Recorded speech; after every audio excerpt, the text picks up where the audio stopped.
revitalization can involve the creation of new jobs, the development of small and medium enterprises, and the promotion of tourism. Investment in infrastructure and housing can also have a positive impact on the local economy, attracting businesses and encouraging trade. Since the city is recovering with the post war, all these key drivers can promote towards urban development and regeneration. Thank you. Passing on to the next person, please. Yeah, so we noted that like other European countries, Ukraine has also entered a period negative population growth. And we think because of the uncertainty of the future wars, the proportion will become worse with less population in Ukraine and relatively more women in the city. And when it comes to migration direction, we notice that the city in the yellow band has increased migrations, with Kyiv benefit most from these demographic benefits. So we think that relatively there is a lack of corresponding labor force for post-war construction. Next, please. So when we go to the detailed industry, we notice that the construction, the real estate activities, the social security and human health and work activities, accommodation and food security service activities and education, they have different labor force changes, especially the food service activities. It has changed dramatically. The construction is gradually recovering, but the construction side, the real estate activities and the accommodation food services activities, they do not need high-skilled labor forces. However, with the other three aspects, they need high-skilled labor forces. So the next, please.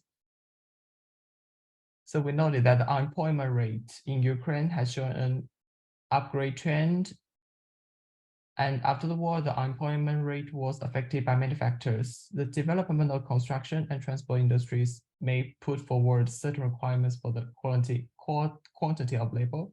So we think that transforming refugees into basic labor while ensuring the basic living needs may be one of the sources for human resources for urban construction. And for those skilled labor forces, we think talented should come from some other international organizations or the help from other countries. So here we have a very brief summary of the social demographic challenges. The first is a gradually decreasing and outflowing population. The second is urban construction requires a lot of labor forces. And for high-skill labor forces is also a very important thing. And the reserve and cultivation for a few talents in cities. Next people.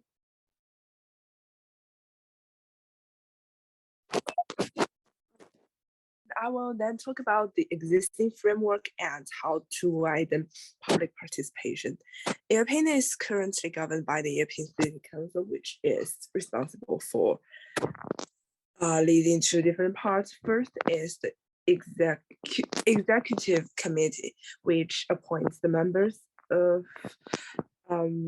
advisory bodies, including the committee and the commission.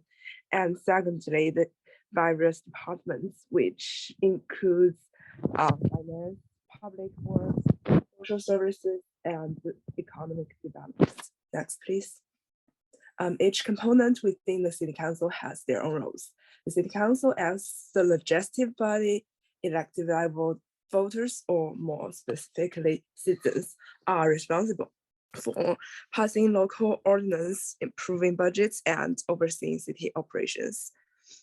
The City Executive Committee is the executive body headed by the city mayor, which takes on the responsibility to implement policies and programs from City Council, manage city services, and carry out City Council's decision, while the various departments overseen by appointed official takes on their own responsibility in their own areas. As for the advisory bodies, they are usually consisted of appointed experts from different areas to provide advice and recommendations to the City Council and the Executive Committee, either directly or indirectly. Next, please.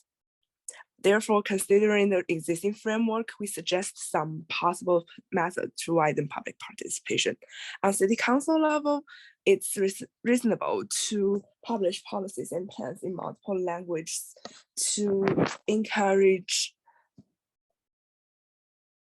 in order to include immigrants from another culture and receive help from international organizations.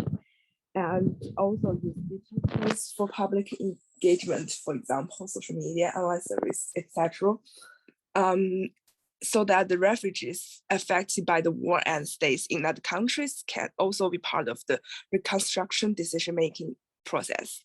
The city executive committee could also hold public meetings and consultations, community forums, town halls, online platforms, to encourage more public participation, as well as engage with community groups, neighborhood associations, advocacy organization, non-governmental organization, etc., to hear more diverse voices. Also, what each department can also do is to provide training support to residents who wish to participate, but lack in skills and knowledge. Last but not least, public participation also be benefiting from adding diversity to advisory bodies, including different neighborhoods, age groups, and backgrounds, to make the reconstruction plan in a more inclusive way.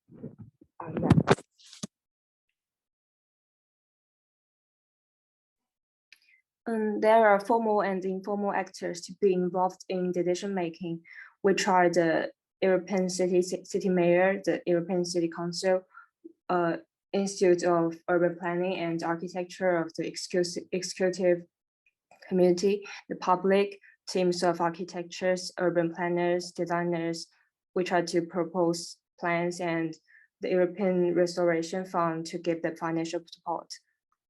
And next page, please. And there are several steps for implementation of the strategic solutions. Firstly, a team of architects, urban planners, and designers will design and submit the proposal of the Institute of Urban Planning and Architecture of the Exclusive Community of the City Council. Because of the COVID, they will send it to the email of the organization. After that, the proposal will be considered in accordance with the procedure established by the resolution of the Cabinet of Ministers of Ukraine on the procedure of granting public meetings on the consideration of public interest in the process of urban planning and development. And the head of the Department of Urban Planning and Construction of the Exclusive Community of the City Council is responsible for organizing the consideration of the proposals in the public discussion, to accept presentations and suggestions from the public. When the proposal is adapted, a grant from European Restoration Fund will be used as financial support to implement the proposal. Next person, please. So the 3 goals were identified for the reconstruction of Ukraine. The first focuses on planning for infrastructure, public services, and housing that are resilient to future shocks, and that support the economic and social development of the affected communities. Next, please. The second is green infrastructure and the city's resilience, which can help promote environmental sustainability and provide long-term economic benefits. Next, please. The third is the restoration of the cultural heritage sites that have been damaged during the conflict. It is important as heritage serves as a sense of identity for the residents. Next, please. A strategy to achieve the previous identified goals is restorative urbanism. It is an approach to urban planning and design that aims to restore damaged urban environment by addressing social, economic, and environmental issues through community engagement and sustainable development practices. Some potential steps could include: First, leveraging international cooperation and support. So in 2022, Ukraine authorities and international partners such as the World Bank and the European Commission met in Switzerland to outline plans for post-war recovery. The reconstruction aims to rebuild Ukraine in a sustainable manner aligned with the Paris Agreement. International organizations such as UNESCO may provide technical and financial assistance to support reconstruction of cultural heritage sites under the 1954 Hague Convention. The support of allies such as the US and the UK is also crucial for Ukraine's recovery. They have been supporting Ukraine for post-war reconstruction, given the wider political context globally. The UK, for example, has introduced several measures to provide financial support of almost £400 million overall to help accelerate the reconstruction plan outlined by the Ukrainian government. Second, the national level damage assessment. So before planning to rebuild any specific city or neighborhood, a national level damage assessment should be conducted. This will help to ensure that the resources are allocated effectively and that the most urgent needs are addressed first. The third is community engagement. This is an important element as the reconstruction process will be very wide range and require modernization projects that include the recovery of human capital, environmental restoration, new urban planning, and so on.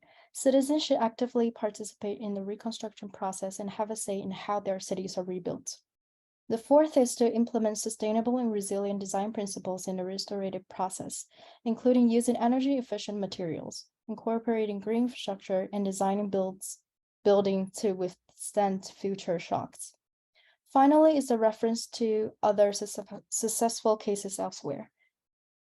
Next, please. Thanks. An architect from Kyiv proposed that Ukraine should learn from the past by looking into other reconstruction cases. One of the examples she cited was Japan's approach to rebuild Hiroshima after the Second World War, where the city was transformed into a symbol of peace. This involved the creation of the Peace Memorial Park, located at the site where the bomb has dropped, and also the establishment of the Hiroshima Peace Center. The attraction has attracted a lot of visitors and created a unique social, cultural, and economic value for the city. So to summarize, restorative urbanism is a method to mend cities by engaging communities and practicing sustainable development to solve social, economic, and environmental issues. Ukraine can use this approach by seeking help from international organizations, evaluating damage on the national level, engaging citizens, using eco-friendly materials, and learning from successful examples, such as the restoration of Hiroshima after the war. That is our presentation. Thank you.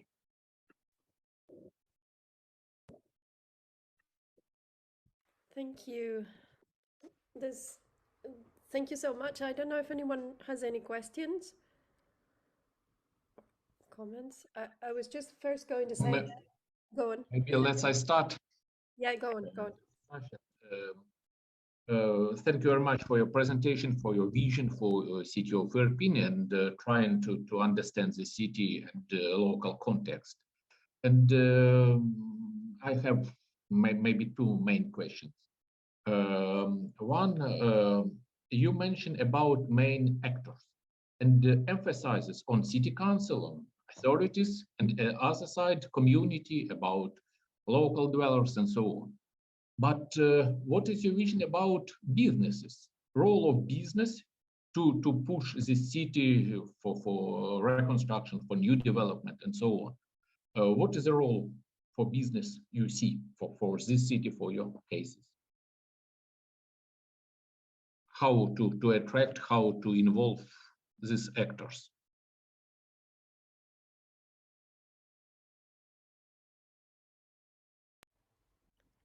Anyone from the group?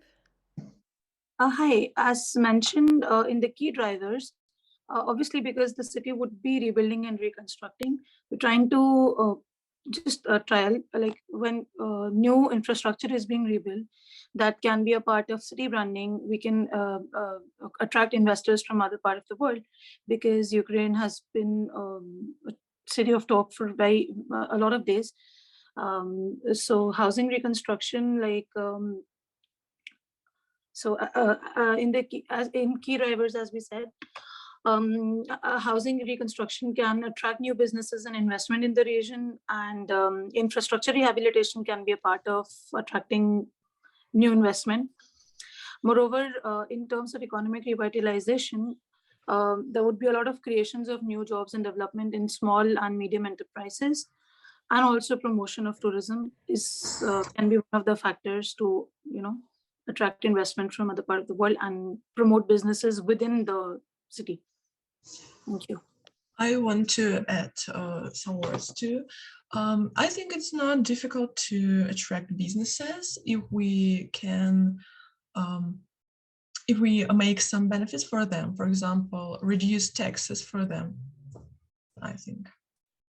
So they're gonna be involved and they're gonna be interested in this, in participating. Mm-hmm.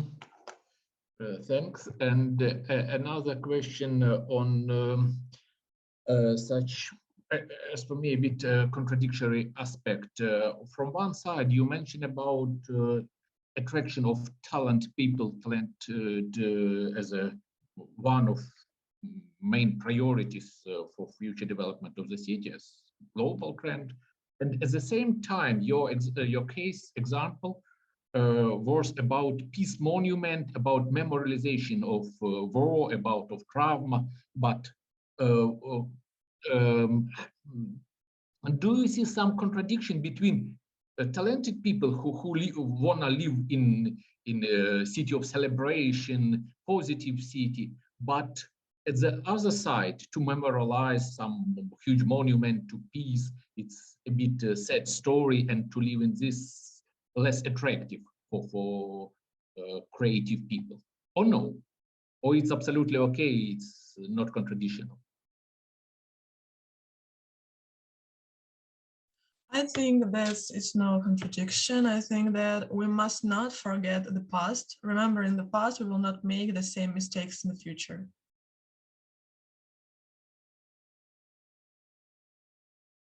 Okay, I see. And maybe also one more question concerning community. It's a very interesting case because you mentioned also about it was before active phase of the war, it was high growing city with new population arriving from all of the country, and population structure was changed from different regions, from rural and urban areas, and some kind of mix, and not a strong community, but rather mix of different people. And now it's was more difficult situation because of a high number of IDPs also accommodated in this city. And when we start to communicate with these people, local dwellers, temporary or local from times before war, how to find some kind of compromise between them about future development of the city, because some of them prefer to transform the city as some kind of semi-rural settlement with some plots for them for gardening. Another one from industrial regions prefer to find for new businesses in economic development and so on. How to find compromise? What is the way? Because in your scheme you presented, the main question was about professionals. Architects will propose ideas and some kind of public hearing will be involved. But what will be at the end of this public hearing without any agreement between community members? Do you have some advices how to combat this issue? I think that the thing is about various surveys. I think that we have to at least try to satisfy all the groups of people, because a city is a collection of thoughts, of opinions. So I think that it's not easy, but we can find the compromise, and we should. Mm-hmm. Okay, thank you. That's all dear- from my side. Okay, let me introduce or interfere into a discussion. Thanks you, the group number one, for your interesting presentation. And I also have maybe two questions. The first question is related to the possible contradiction between the need of rapid building up the city, rapid reconstruction, construction of new housing, for people who need it, etc., etc., etc. And on the other hand, with the need to save the image of the city as a green city with a lot of open green spaces, forests, parks. We know that in conditions of Ukraine, which is still a little bit corrupted state, we know, unfortunately, but this is reality, there are some risks. How can we prevent these risks of further destruction of green areas and to make available your ideas about balances between these different kinds of urban development, between ecology and between the social sphere and between businesses and so on. And is or are contemporary urban planning tools in Ukraine sufficient for achieving this task of balanced development? It's the first question. Okay, I think that government have to make some concessions, make benefits for business who uses the green economy, makes like, like green roofs or something. And then we can make this balance because businesses want to do this because it's like a benefit for them. So to make businesses like allies of this idea, yeah? Yeah. Okay, thank you. And another question, what is your vision of Irpin in the entire metropolitan region of Kyiv? So can you propose some specific function or specific rule or specific identity? So we know that the city of Boryspil is the airport, main airport of Kyiv, so air gates. The city of Brovary nowadays is a like factory of Kyiv, too many industrial enterprises, among some other things. What about Irpin in future? Good question. I think that Irpin can be an IT center and like a suburb of Kyiv, but also an independent, strong city with a developed IT center, IT park. That's how I see that. Okay, thanks. Thanks. It is interesting that just before the full-scale war, many people from Kyiv and not also from Kyiv perceived Irpin like a showcase of successful suburbia, so like suburbia should be. And I think your idea is interesting about IT center. Thank you. Please, Sola. Thank you. Thank you.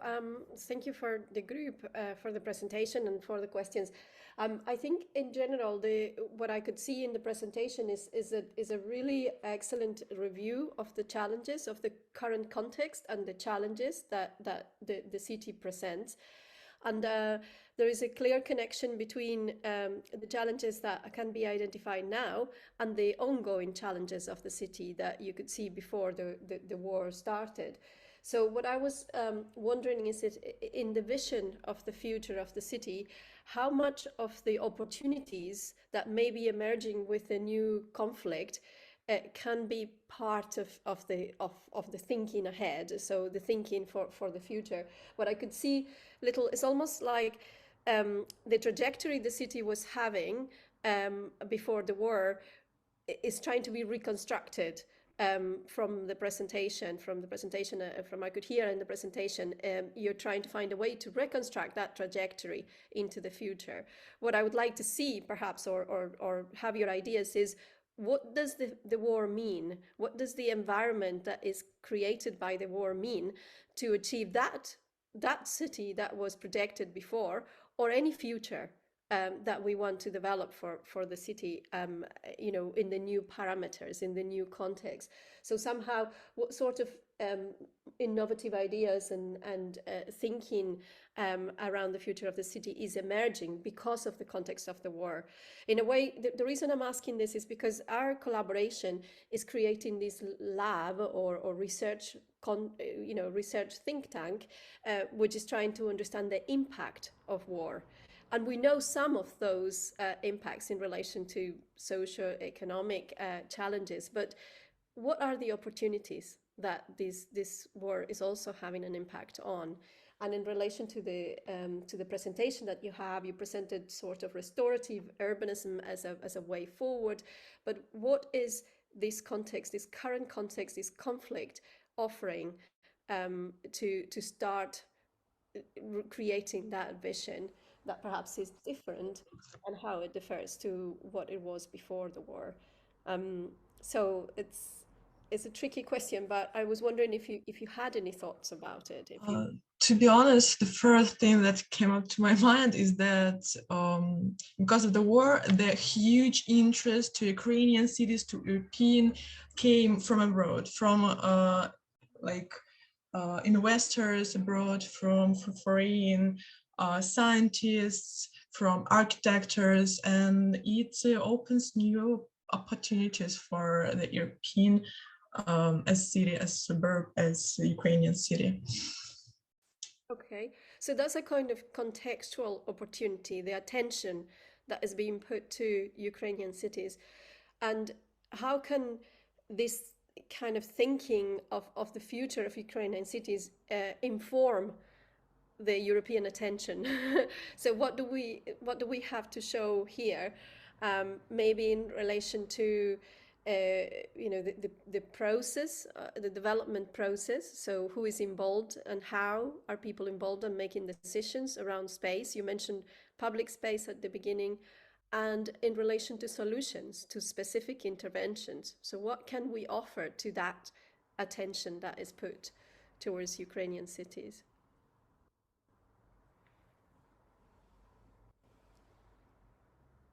Maybe someone else from my group has any thoughts?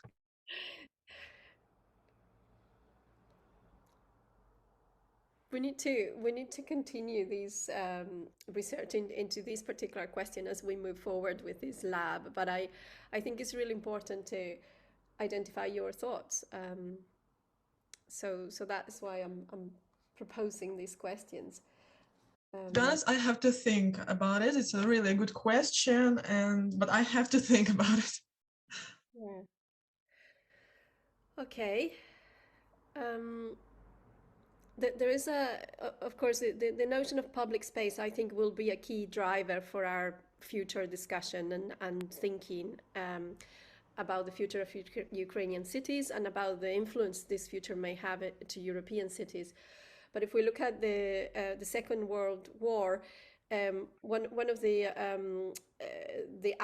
actions post-war was the use of public space in not just the use of public space that was designated as public space, the spaces that were left either because of buildings that were not there anymore, or because there were changes in ownership. But Aldo van Eyck, I think, is a good example of how these public spaces or new spaces that emerged in the city were reused and rethought and reoffered to people, to citizens in a way. I think that's a good example from the past. But I wonder how the context of Ukraine may be creating alternative examples. Okay. So shall we move to the next group? Is that okay? Right. Okay. So, yeah, we can. Okay, perfect. Go ahead. So hello everyone. You know that our group told you about Kyiv. Please, someone from my group share the screen with our presentation. Monica, are you there? Can you share the screen? Hello. Yeah, I can share the screen. Okay, nice, nice. 1 second.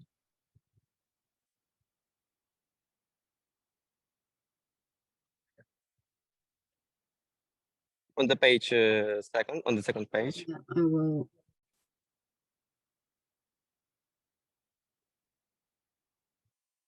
I don't know. Can you see? So yeah, we can. So Kharkiv, 2 cases. Go to second page. I told you about war background. Look at the pictures on the left. Look at the pictures on the right. Along the edges are symbols of these two ideologies that have committed, are committing, and will continue to commit urban destruction, urbicide. And if you try to stop these ideologies, unfortunately, they only understand the language of weapons. Right behind me, you can see the former territory of the Vinnytsia House of Officers, one of the local cultural centers that was shelled by Russian missiles in the summer of 2022. This is the place where I used to go to concerts just a year before when I was at school. Unfortunately, I can't tell you about for now the reasons why it was shelled yet, because I might get hit in the head later. But I can tell you that Vinnytsia has experienced 20 times less such shelling and destruction than Kharkiv. But it's not about the number, it's about the memory of the people who will return after the Free World's victory over the Russians. Each such destroyed building is imprinted in the eyes of the city population. And as we know, the main stakeholders in any city are ordinary people. So let's go back in history. During the German bombing of Britain, during the Second World War, just like today, millions of civilians were frightened by bombs flying at their heads in order to make the civilian population demand surrender from their government. But the bombing then and now only straight-handed people made them stronger and awakened their rage against the enemy. This is Kharkiv today, this is Kharkiv today, and this is how it will be tomorrow. This is the war background of Kharkiv. Thank you, and I invite the next speaker to talk about the city context. Yes, can you, the next slide, please? Oh yes, I'm sorry. Oh no. You can see the articles, but we cannot stop because we cannot no time to. Okay, next page, please. I'm sorry.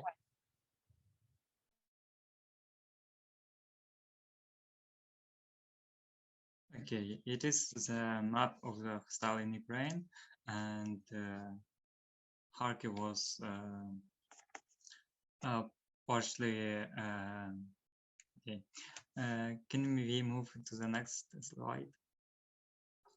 So I will start by describing Kharkiv's larger context. In the middle of the 17th century, the settlement was established. Over time, Kharkiv becomes the center of the cultural and historical region of Slobozhanщина in the northeast of Ukraine. During the 20th century, active development of the city took place in all spheres, cultural, educational, industrial, demographic, etc. Nowadays, the next slide, please. Nowadays, Kharkiv is the second largest city in the country and the most powerful educational, industrial, and scientific center in the east of Ukraine. 2 cases in this workshop were researched. The first one is the Kharkiv's heart. It is the Freedom or Svoboda in Ukrainian square in the city center. The square is surrounded by constructivism style buildings. In 2019, the square was reconstructed. On March 1st, 2022, the square was attacked by Russian caliber missiles. As a result of the explosion, the building of the Kharkiv Regional State Administration and just 10 buildings were significantly damaged. The second case is the North Saltivka neighborhood. This is high-rise modernist neighborhood. It is a part of the country's biggest housing district. North Saltivka is located on the northeast outskirts of Kharkiv and 25 kilometers from the Russian border, and that's why this area was heavily damaged by Russian artillery. Thank you.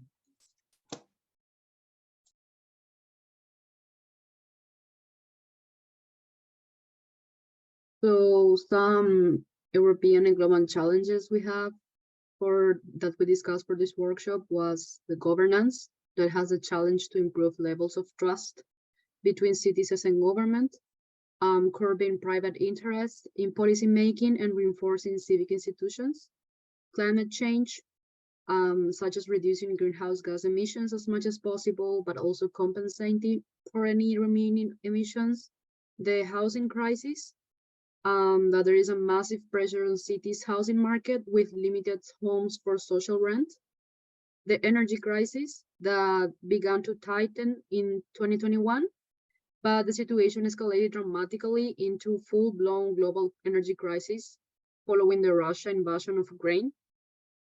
And higher energy prices have contributed to painfully high inflation, pushed families into poverty, and forced some factories to even shut down, slowing the economy to the point that some countries are heading towards recession.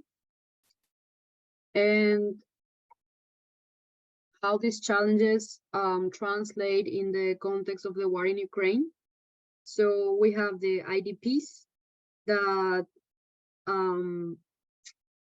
Kyiv region has one of the higher concentrations of IDPs due to its close proximity to the line of contact, and like thousands of internally displaced persons were officially registered in the Kharkiv region, and almost half of them live in the Kharkiv district.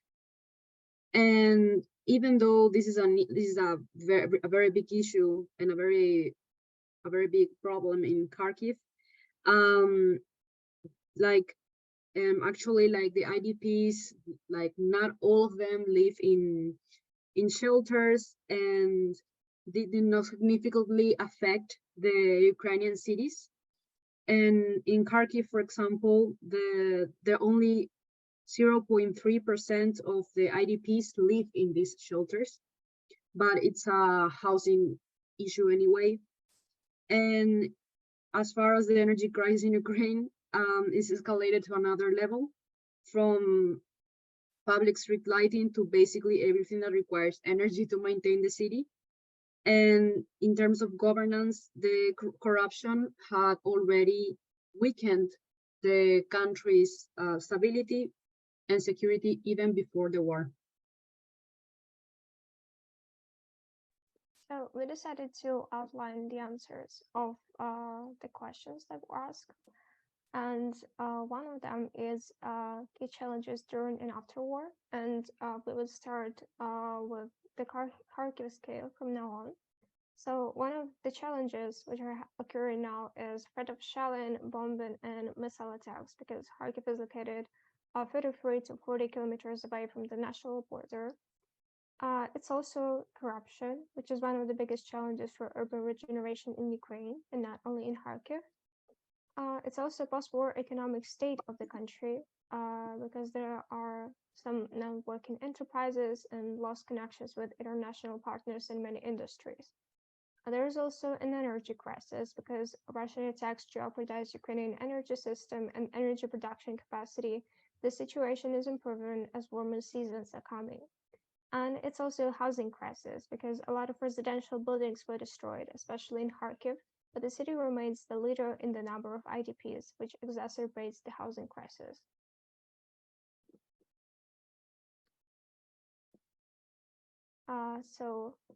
Another question is, how can existing planning frameworks support a reconstruction that is based on widening participation in decision-making around cities? And public consultations are occurring during the planning process, but a higher level of participation in raising awareness of modern trends of urban planning, including new urbanism solutions for the cities, is needed. We need more local planning professionals in urban governance who know the context and features of Ukrainian cities and its levels of urban growth. Many locals would like to join the reconstruction process because there is a chance they would like to improve their living standards, but it could depend on a city and its dwellers and their opinion, and also on their governance opportunities which are given to them by the officials. Next slide, please. Another question is key socio-demographic challenges that are shaping relationships and social roles. One of them is demographical crisis, which is occurring now in Ukraine and has been here for a couple of last years and basically for almost 20 years. So it's also going to be exacerbated because of assessed losses of demographic potential can be drastic. There is also a change in social fabric because Kharkiv region has one of the biggest numbers of IDPs in Ukraine, and its social fabric is definitely experiencing some changes. There's also a possibility of social fragmentation because of the previous challenge that I have mentioned. And also international refugees coming back from abroad may not be longer the same, as well as the pre-war level of development of Ukrainian cities. And Ukrainian cities have adapted to life under the war conditions, so slight misunderstanding might occur. Some internally displaced people could be better adapted to a current level of urban development than the former local inhabitants who were staying abroad. And this is only the case of international refugees, but there are thousands of people who have experienced different things and different stories, so we have to research their stories as well. The next slide, please. And the next speaker. Hi, everyone. So the next part is case study. And the first case is the Kharkiv's heart. At first, we can see a destruction map. It shows buildings in the city center that were strongly affected by the war, including 5 heritage buildings, 3 administrative buildings, 2 institutional buildings, and 1 cultural buildings, 8 old apartment buildings, and 1 residential private building. Next, please. And this picture shows the location of several Kharkiv's heart's main heritage and public spaces. Yeah, and next one. The Svoboda Square is an important architectural landmark in Kharkiv and the 8th largest city center square in Europe. It is the venue for major cultural and political events in the city, as well as for individual celebrations.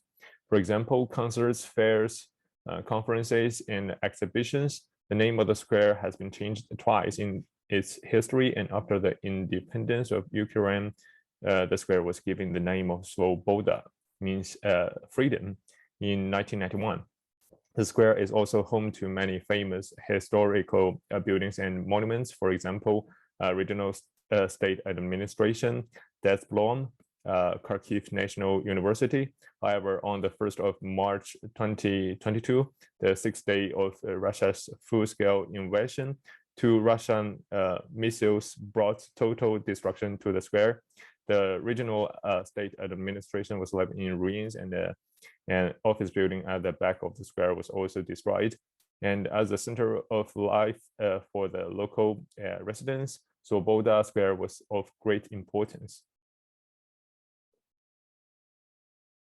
The Kharkiv University is one of the oldest and the most prestigious university in Ukraine, founded in 1805, and it was first destroyed badly during the Second World War.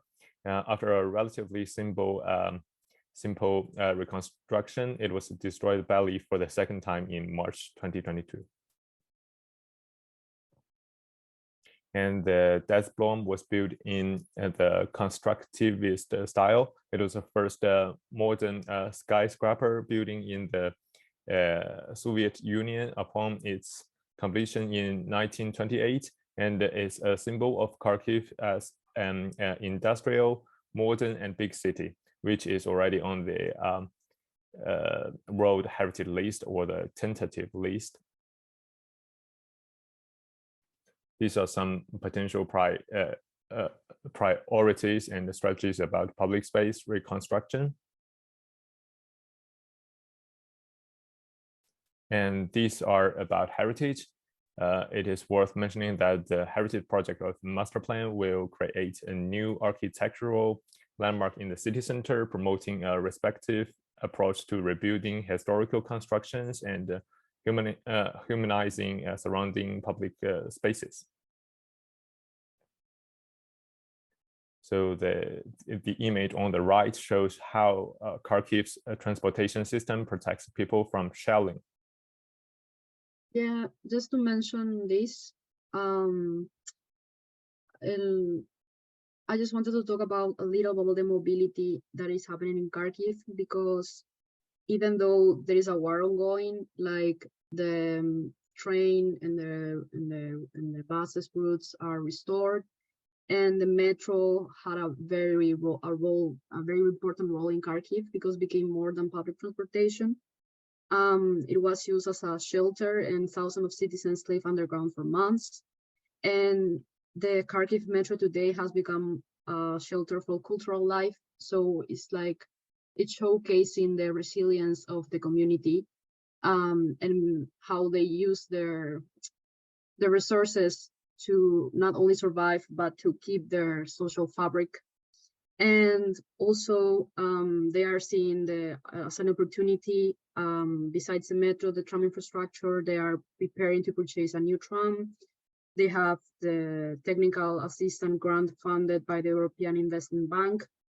And this is a major renewal that the city has not carried out in the past 30 years. So in terms of mobility and social spatial integration, they are showing a lot of resilience, and they are moving towards improvement, even though the war is continuing.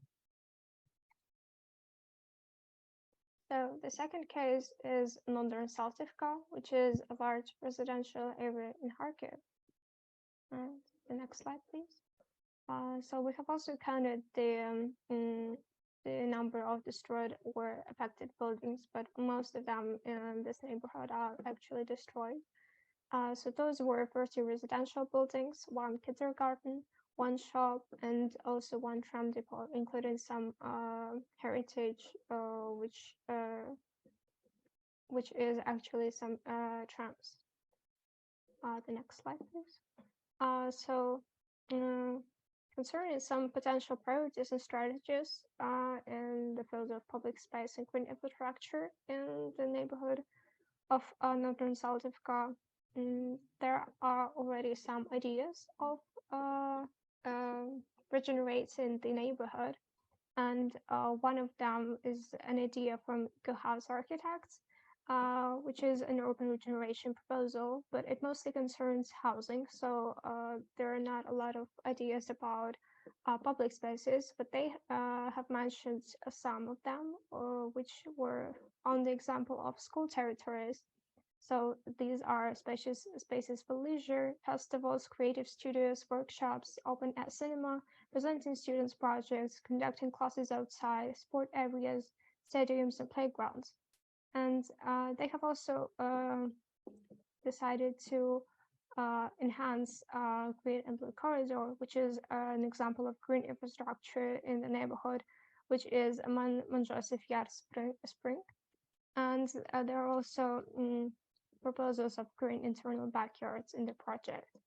But analyzing their ideas, we came up with some potential priorities for public spaces in Northern Saltivka, as well as some housing solutions, which are going to be presented later. So potential priorities for public space include the involvement of local dwellers in the process of coming up with ideas about activities in public spaces. And also, these proposals as public spaces should fit the community and enhance the neighborhood's livability. Because with more and more local inhabitants coming back to the neighborhood, it is vital to ask for the vision of the public spaces, because those used to be the backyards, and take them into account. Because people coming back home would like to see the places they know, and maybe some of the fancy public spaces, for example, for industrials, but do not fit the community. Or maybe, on the contrary, they do fit and enhance the neighborhood's livability. This is relevant for the locals, and this is what they wanted to see and to have in their communities. And for example, there used to be a children's playground and a dog park in the green area near the Joseph Yar Spring. And further projects and urban regeneration proposals should include those spaces on their former sites, as people might be used to them and would like to see them further in the future on the sites where they used to be. And the second one is enhancing the environmental potential of Joseph Yar. And one of the ideas is the removal of concrete slabs on the coast of the spring, which should be carried out. And also, One of the interesting ideas was mentioned by Ukrainian architect Yulian Chaplinsky, who suggested a regeneration of the recreation area, that it should be done first, together with locals who could help with planting trees. And because of this, the participation and local involvement levels could be increased for further discussions around housing rebuilding. So those actions could improve socio-ecological urban resilience from our point of view. The next slide. So in terms of housing and habitat, this urban area was hit harder by Russian shelling than any other area in the country. And yet, despite the ongoing war, many people are returning.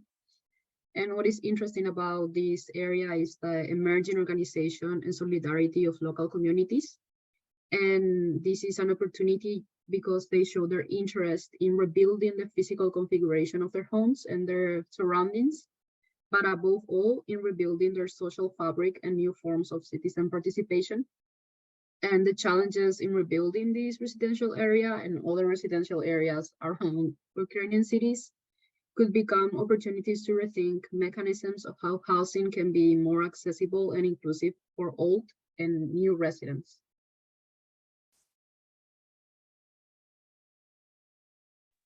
Okay, it's me now, and I will tell you about export processes for urban change, identifying formal and informal actors to be involved in the decision making, and possible pathways for implementation of the proposed strategic solutions. Let's take a look at this iceberg. This is a universal structure for implementing any project in Ukraine, almost always. We're usually seeing the top of the iceberg, but it's not immediately clear how deep the iceberg is. Money, where you can get it, and if you do get it, how can you use it effectively?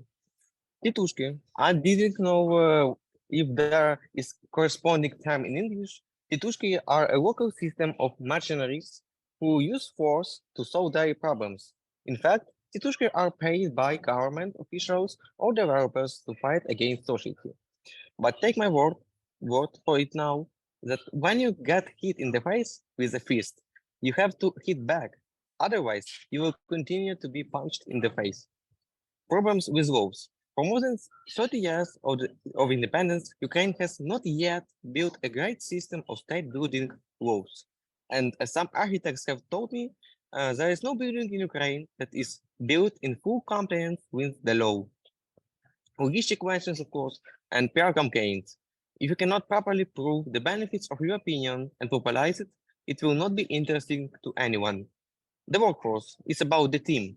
As my professor at university once said, an urbanist sits on every bench in every yard, but not everyone wants to go and change something.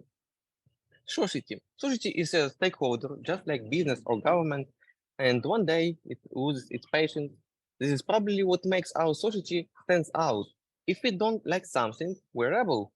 And thanks to this trait in Ukrainians, with each such uprising, the temperature in the stakeholder room changes higher. Therefore, it's about the cognitive dissonance in the minds of society. In Ukraine, people are used to electing mayors for almost a decade.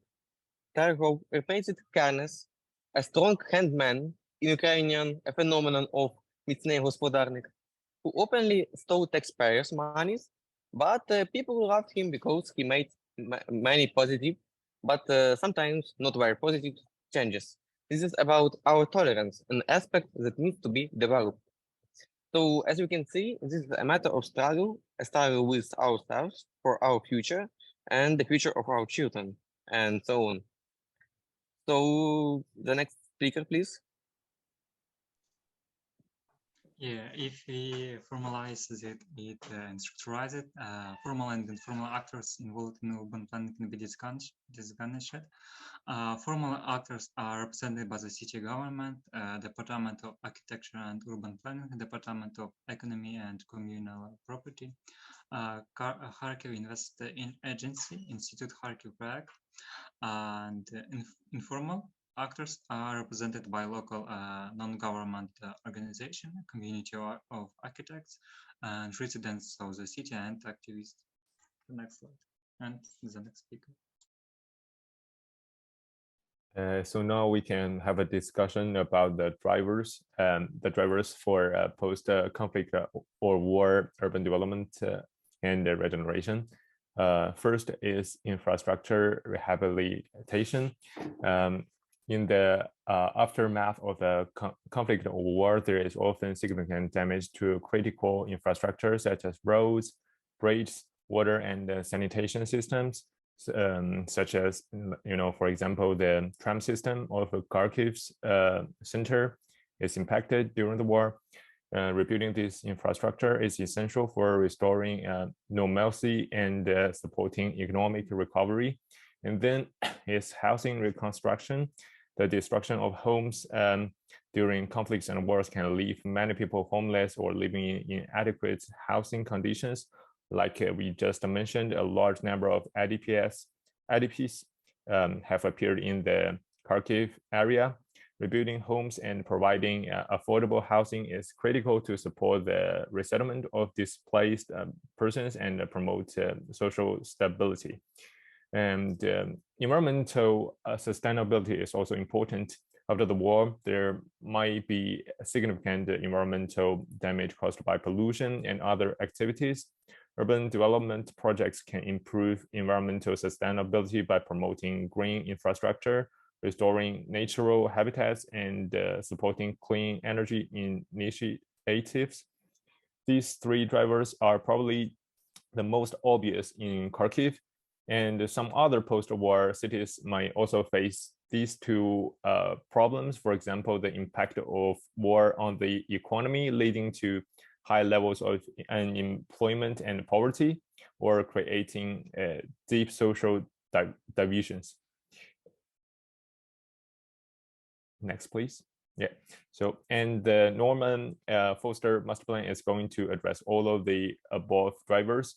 Stakeholders have held hundreds of meetings and actively adopted citizens' opinions to make this very fancy master plan. The planning mainly revolves around 5 core projects, namely industry project, heritage project, housing project, rivers project, and the science neighborhood project. They not only try to solve the urban problems faced by Kharkiv after the war, but also highlight the urban characteristics of Kharkiv. And different projects have different spatial manifestations. For example, the heritage project may be carried out in a place like Kharkiv Heart, where ancient buildings are relatively concentrated, while the housing project is carried out in a war-damaged residential area like northern Sertivka. Most of the funds for the entire master plan come from the Norman Foster Foundation. If it can be implemented well, it should be able to bring a brand new Kharkiv to Ukraine.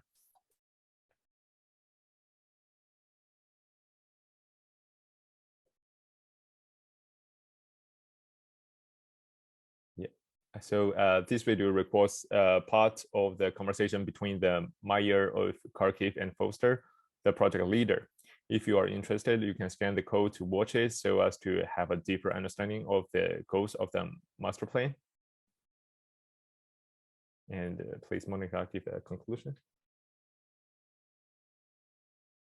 So some conclusions that I want to share is that uprooting entrenched corruption and addressing powerful private interests are essential steps for Kharkiv and Ukrainian cities in general in the design and implementation of this recovery strategy.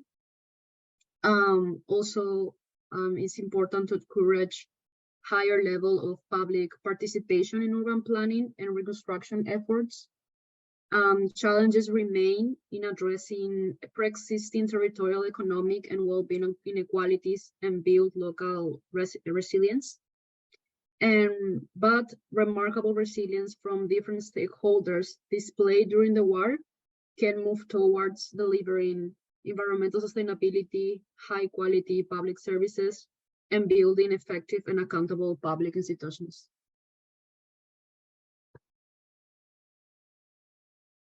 Thank you. If you have any questions. Thank you so much to Group 2. I don't know, Kostya, if you want to start again or. Okay, thanks. Yeah, it was a really very interesting presentation.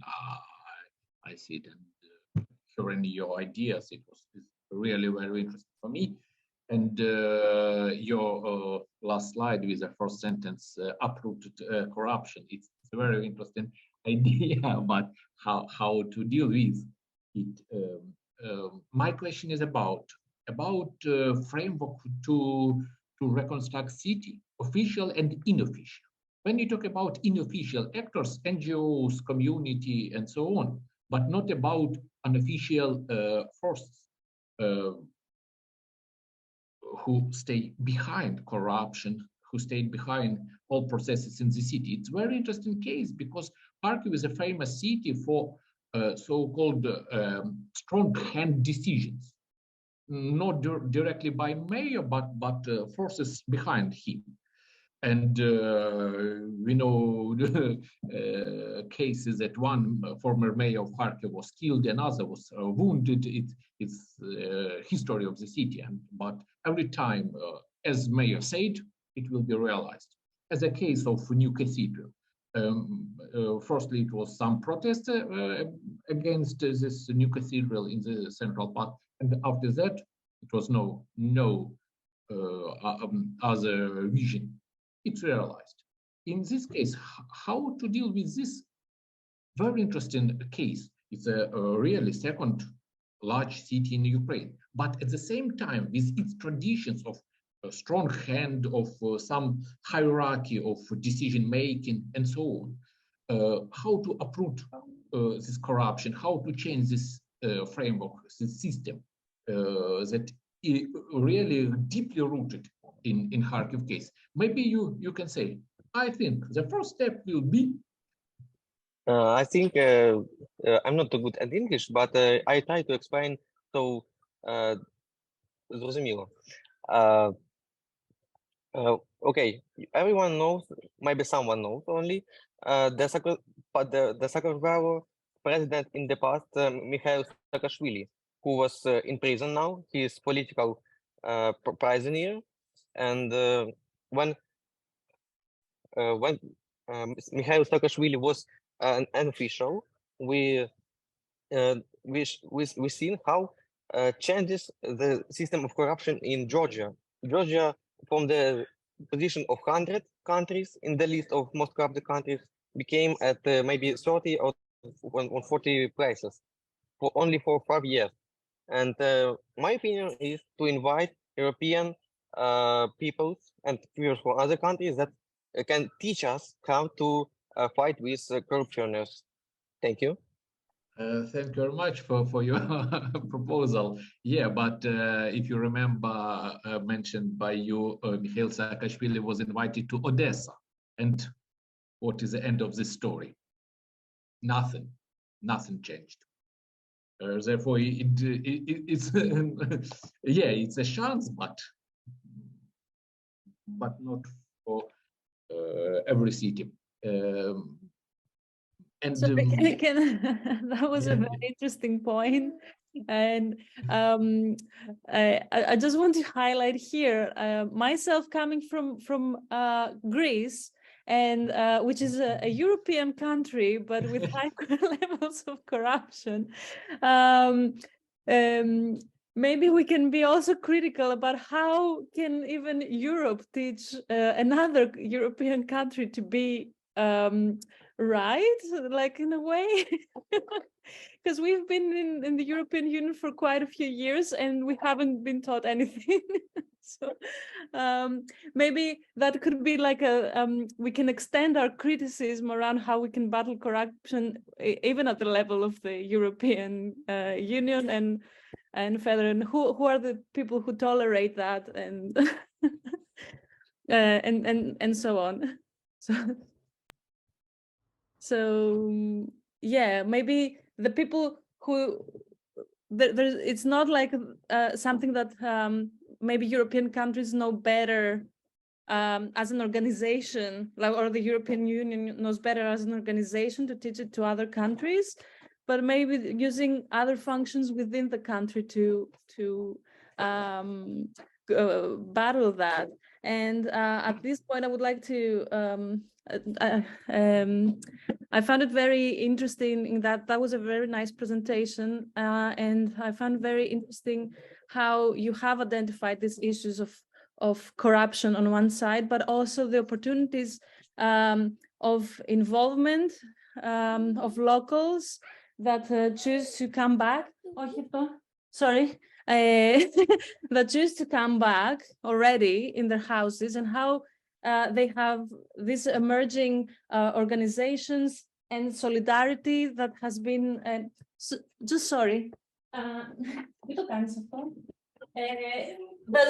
has emerged. Apologies for that. That has emerged with the returning people. So and how is that is an opportunity to maybe to use it against, like, to review the system, the old system, and how it worked. That's just a comment from my side, but yes. Yeah, thank you very much. Because it's really simple advice to use European experience. But as for me, another side for this displacement also important in this case, because some people from Kharkiv were living in the western part cities, and they witnessed another way of participation in urban planning, another way of public spaces discussion, how it should be changed and so on. And it could be chance to look on their own city from new eyes. And my another question, time by time in your presentation, I saw the term social conciliation. What does it mean for you in case of Kharkiv? Who with whom? Social conciliation.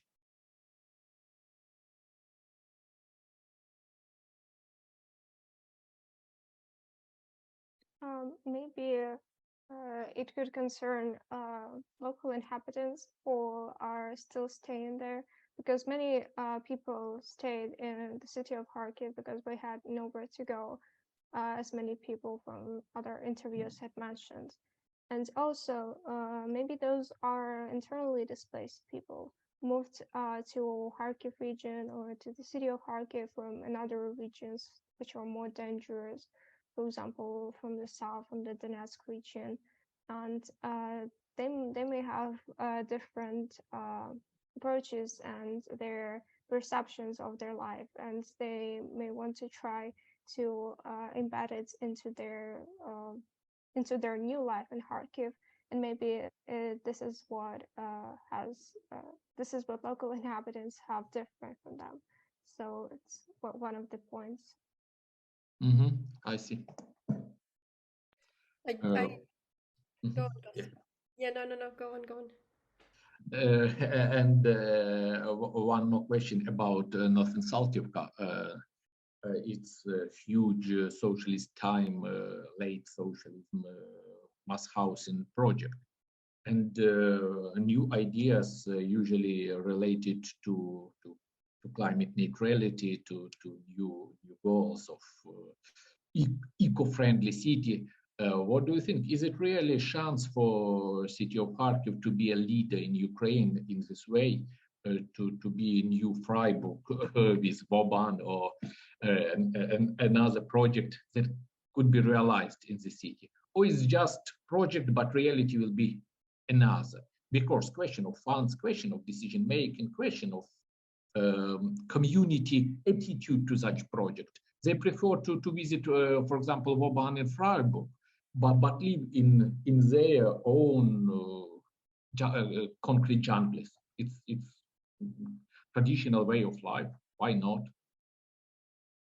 Is it really chance?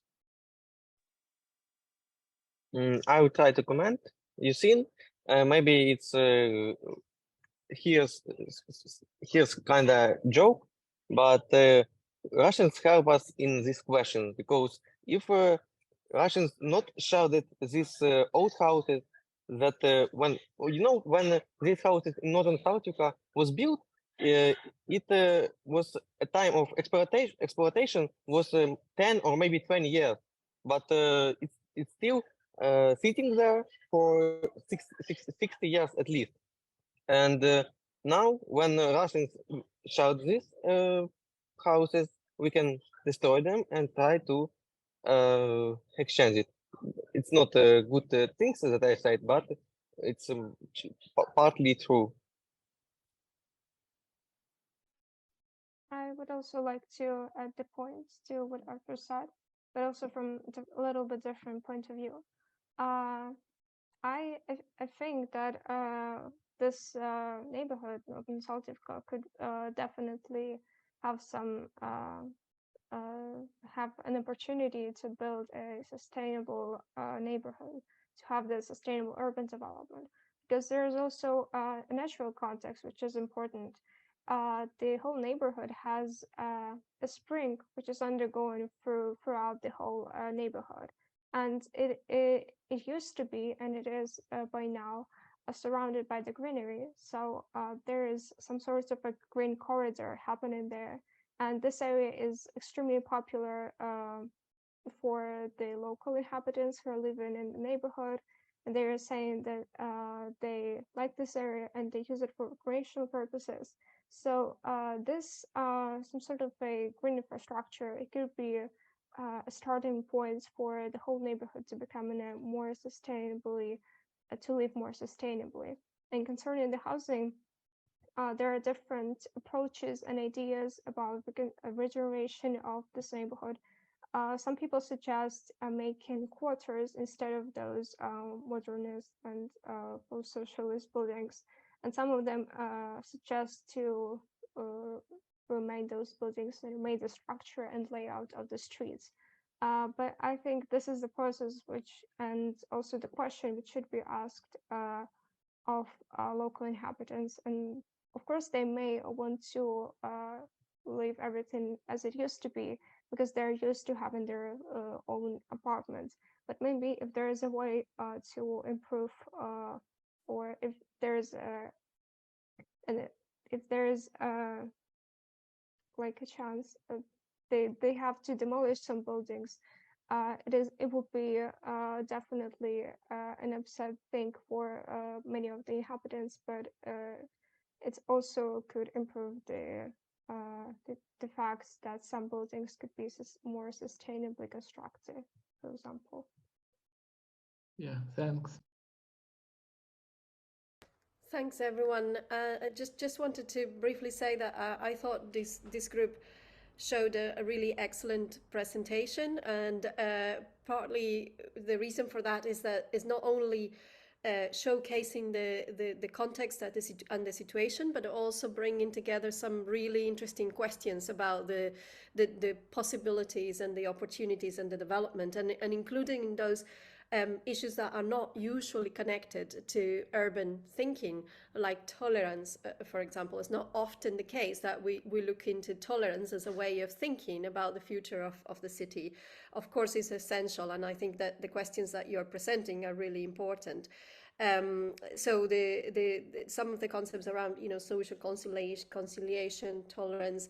You talked a bit about housing, and one of the things that I like to highlight there was you mentioned alternative forms of housing, and in terms of programs, but also in terms of implementation. And I think that's a really key point. I don't know how long we have, and I want to let Alexi speak, but I think that is an area of this presentation which you could take forward if you were doing a dissertation later, or further work, or thinking ahead, because some of these ideas, some of the new concepts could be embedded within these alternative housing programs that you mentioned.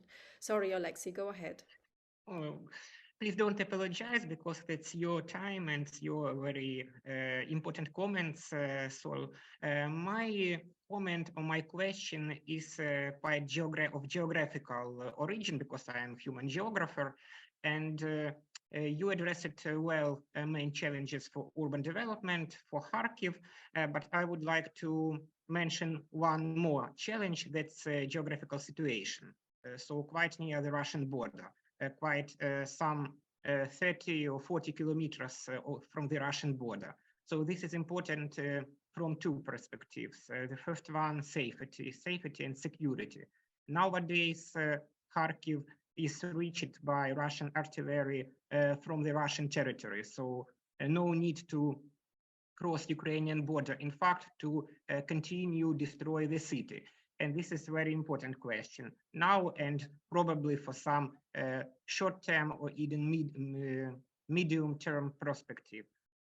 Another thing is that for centuries, Kharkiv was developed as a crossroads city, so a very favorable geographical situation on the crossroad of important roads, one of them from Russia, from Moscow to the northern Black Sea region, to Crimea. Nowadays, it is no more that situation. So the border will be closed or semi-closed, anyway, will have no such favorable condition. And in view of this, Kharkiv has a risk to transform to some kind of dead end on the Ukrainian territory, quite near the border, without some extensive hinterland and international communication, international cooperation.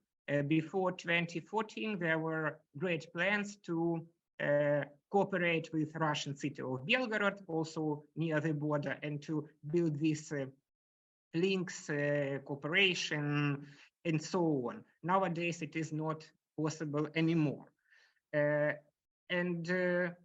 How do you think how the city should respond or may respond to this changed situation because it may be converting into the frontier of Europe or maybe the showcase of Europe? So there are risks, but there are possibilities, and I think that stakeholders working on city development should address these issues. So maybe some of your ideas, opinions on this. Thank you. Yes, if I can tell, yeah. 1 moment. Okay, I will tell. I have one counter argument for your opinion.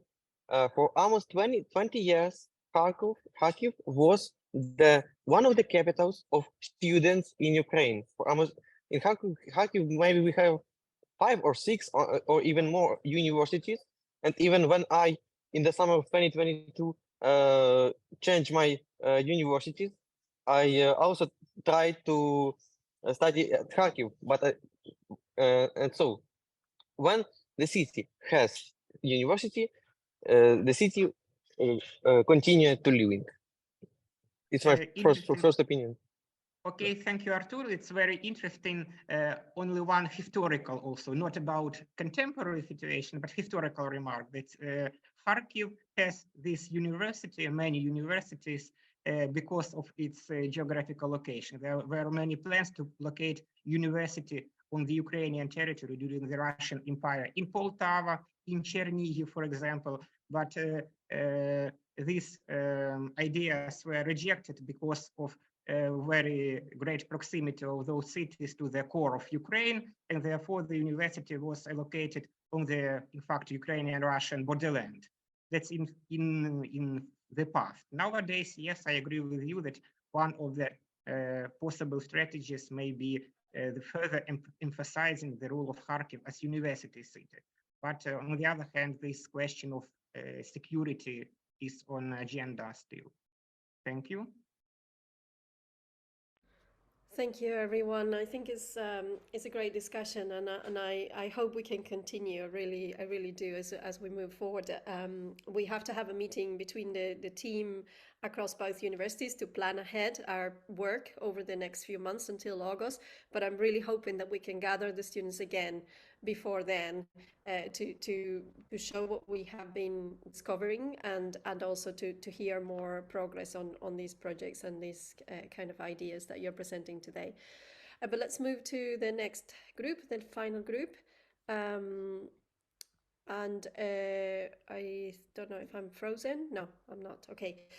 So please just the final group go ahead. I am sorry, but I need to move to another meeting for at 12. But I will leave you with Costa and Alexi and Maritina, and then we'll come back. Maybe half an hour, maybe just before 1, after we finish with the third group. Okay, go ahead. Sorry.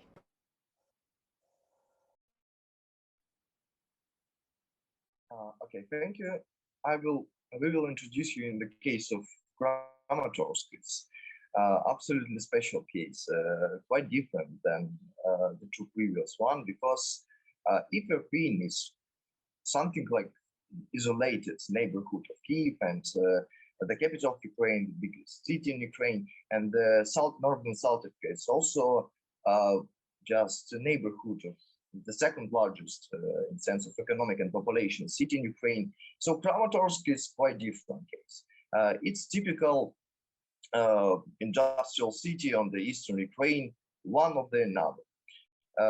And I think it's quite important in the context of this city, and I will come back to the point a little bit later. So Kramatorsk still be under Russian rockets, and it's one of the biggest victims of urbicide nowadays.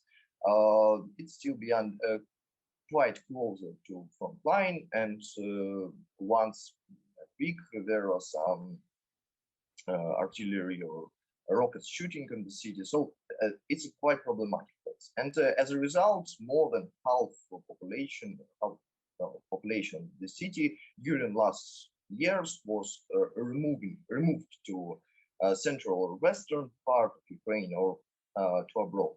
And it's quite problematic and existential problem for city. Please, next slides.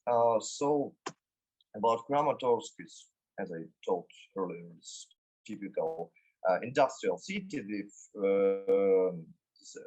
modernist planning in the center, these typical microrayons of panel buildings in the center, dachas suburbs, what is quite interesting practice in Eastern Ukrainian cities, and big, just huge industrial area in there, what is also isolated from the rest of the city.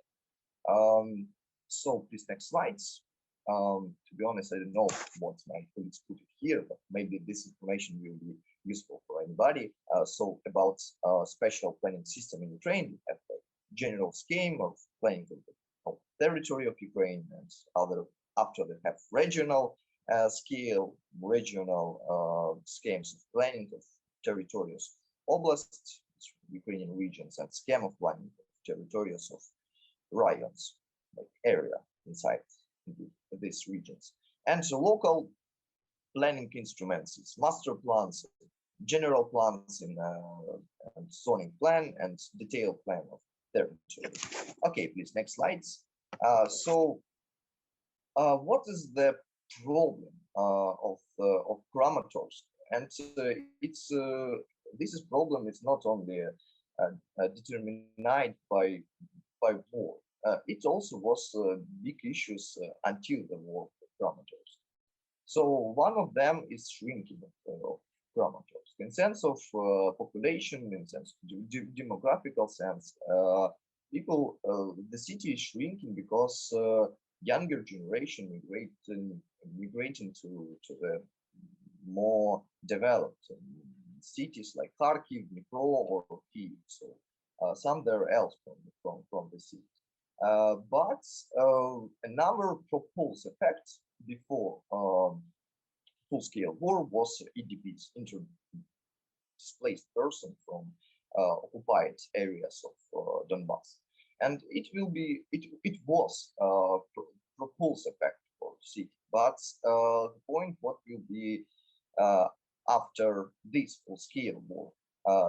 Will these people who gone from the city will be come back or not? It's quite hard question with a lot of variables, so it's unprognosable. And of course, another issue is ongoing urbicide and traumatizing of urban space. Destruction of urban space is also one of existential points for Kramatorsk in the future. Economic instability as well. Actually, Kramatorsk was quite industrialized city, and it wasn't monofunctionized city. Actually, I checked, there are a lot of different enterprises with different directions, economical directions, and it was a progressive city in some sense. But once again, if it's city focused on industrial sector, what will be the city if industrial sector will not function after war? In nowadays, industrial areas in the Donbass, it is using for military goals, military needs. So it can be that industrial area will just destruct after war, and it's a big issue from the city, a quite big issue. And once again, it's unprognosable situation. Will investment, financial resources come on the city or not? It's also one of a lot of variables about existential point of the city.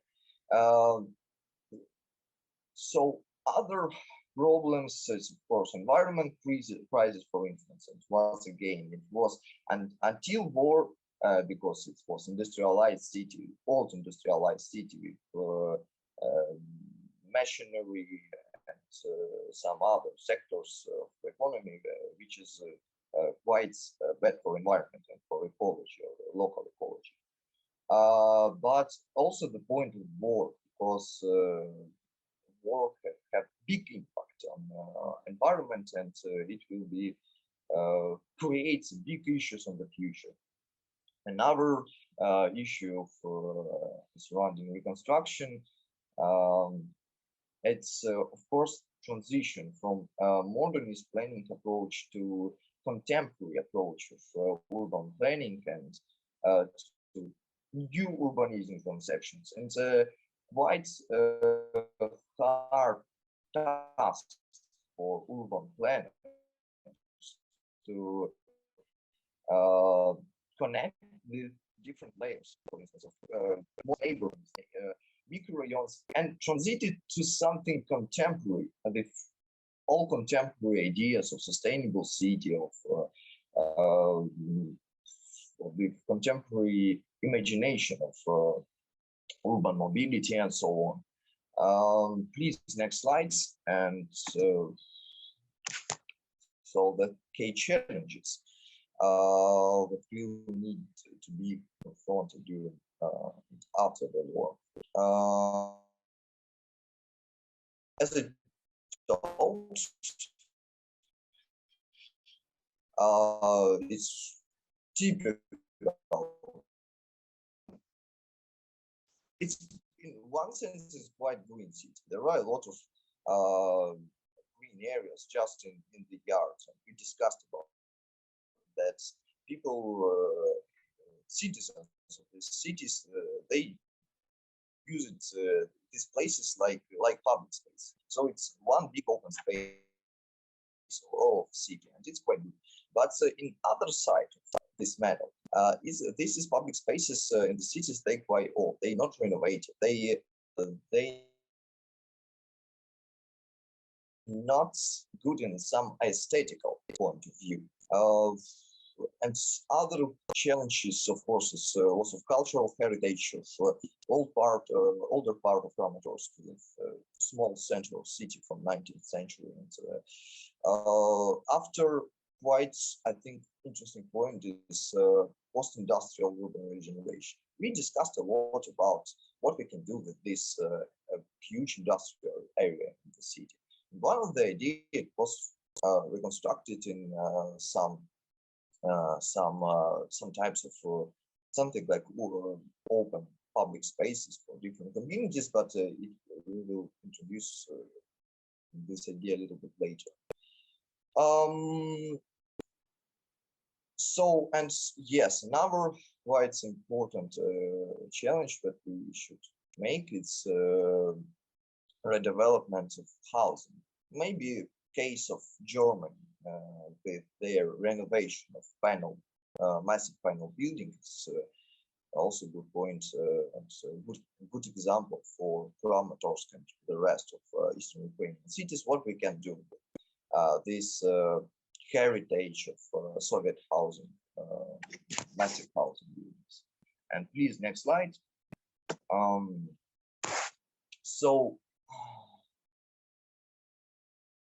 Yeah, we also discussed about a lot about the problems in contemporary Ukrainian urban planning, about also problem of corruption, what was mentioned already in the previous discussion.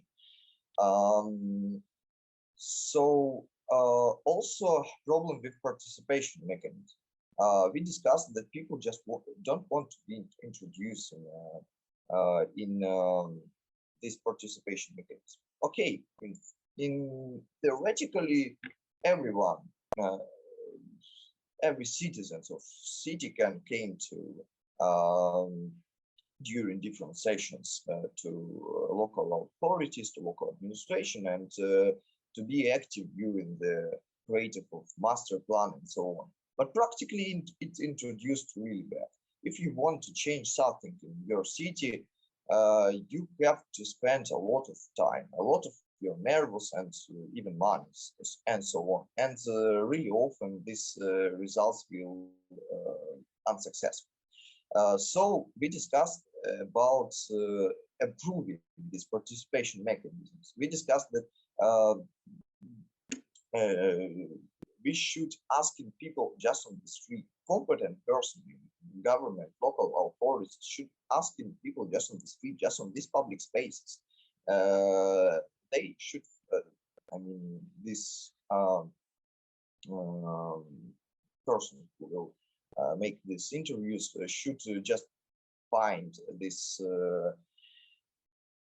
social groups just in the city, just in the public space, and propose them some examples, some projects, what we can do here in this yard, in this park, on this street, on this boulevard, and so on, or even on this industrial space. And as practice showed, it is more effective. People start being more interested in participation mechanism. They start feeling their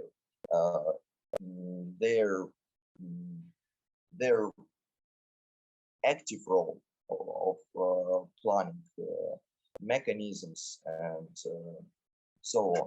And please, the last slides. Yes, socio-demographic changes. Once again, it's a shrinking of city because of the natural demographical process, because cascades migration of younger generation to the big cities, and as a result, only older generation starting still live in the city, and as a result, cities shrink. Also, one of big challenges, social challenge for poverty in this city. Also, what is directly connected with economical situation and this post-industrialization process of how it will in the city, and some other, of course, challenges is also war.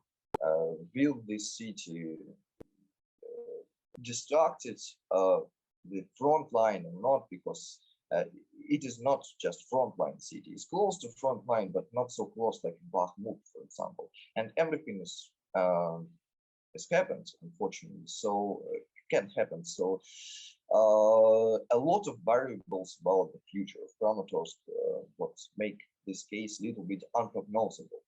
And after I would ask to my colleague from Edinburgh, Peter, to introduce our colleagues in our in our ideas about the future and how we can transform Kramatorsk in something. So the floor is yours. Yeah, so if we move towards the specific case study, so looking at case 5, which was the old town in Kramatorsk, some priorities we've identified. So mainly we want to think about preserving the local identity of the city, and any new development or regeneration needs to integrate with the kind of old existing urban fabric, so that's really important. We put down regeneration of housing because that's an issue that has hit Kramatorsk quite significantly, and I think it's just one that needs to be looked at really across the whole city, but it's relevant to both the case studies we looked at. And we also discussed that the impact of conflict isn't just the physical implications, but it's the impact on the economy and the social structures. So a focus on economic recovery and rebuilding those social structures is really, really important. And finding a way to preserve the memory of the conflict and what's happened in the city. We think that's really important, but it needs to be done, of course, with the participation of the people who live there, in order to understand perhaps how they feel about the plans or what they would like to see. So by contrast, looking at case 6, which was Palace Street, we think that's a really key area for the regeneration of the public space. Goes hand in hand with preserving local identity, but it's giving a space for people to use the city, and that gives a great opportunity to rebuild those social structures and provide some interaction. And Alexander's already mentioned the younger demographic leaving the city, so we think if we can create some attractive public spaces and try and rebuild those social structures, that can help to preserve the younger generation staying within the city or attracting them back to the city as well.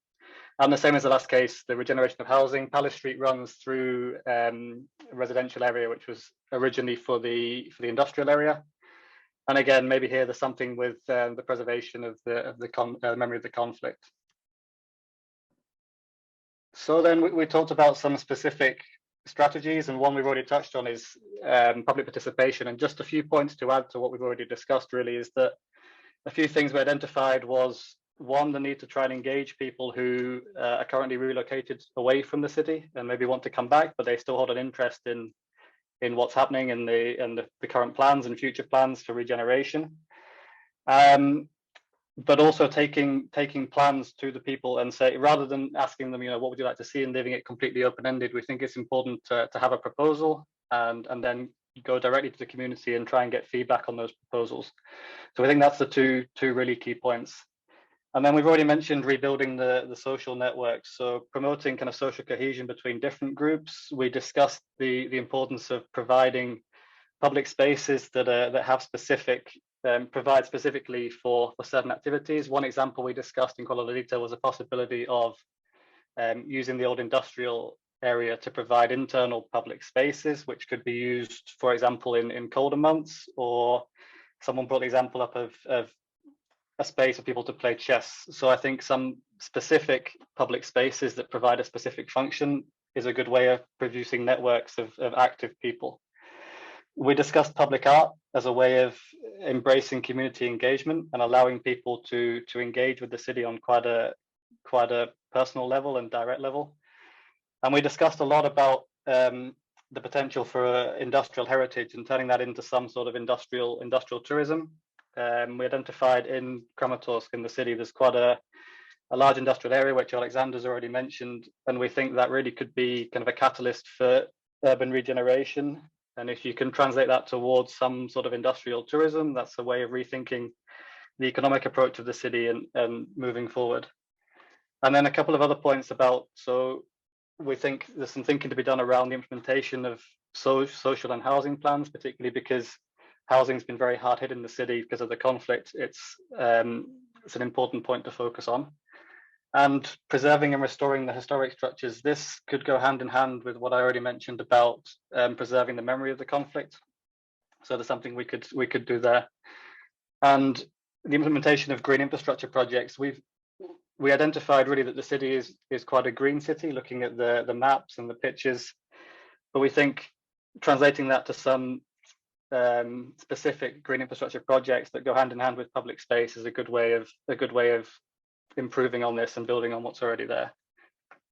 So just to bring some ideas to the kind of what strategy we proposed, just a couple. So industrial heritage in Kramatorsk, you've got quite significant industry in the post-industrial city, which Alexander's already talked about. And we think there's an opportunity there for, like I mentioned already, that to be translated into industrial tourism. And where it's located, it's got the ideal opportunity to connect the old town with Palace Street and the more residential area. So we just think there's some work that could be done around that. It's more of an idea, really. And I mentioned the green spaces and the green infrastructure. So on the left, you can see a current example of some green space in Kramatorsk. And on the right, it's just, we think having some clearer green infrastructure projects would be a good way to try and enhance that and take advantage of the natural assets already in the city. And that's really what we're proposing. That's everything for our presentation. Alexander's got his hand up. I don't know if he wants to say something else. Yeah, I would ask just that about industrial tourism. Of course, it's couldn't be the can't be the main economical resource for cities. Kramatorsk. It's just maybe good to show us the possible way for deindustrialization, post-industrialization of the city. Maybe other good opportunities is to create IT educational cluster, for instance, with some colleges or either universities. There will the local younger generation will study IT or other creative industries, and it will be good propulsive effect for the city in the future. So the industrialization of the culture of Kramatorsk. But of course, if the city will preserve this industrial part even after war, it's also will be good. So that's it for us.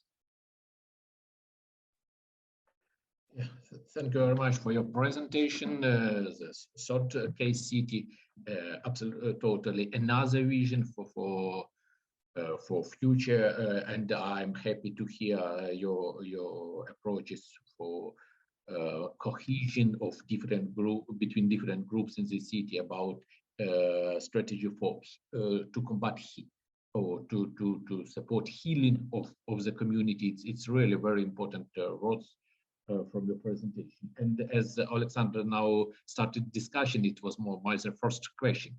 You mentioned about post-industrial urban regeneration, and as I understand, heritage industry is just as a heritage, not just as a main driver of city development, just as a memory.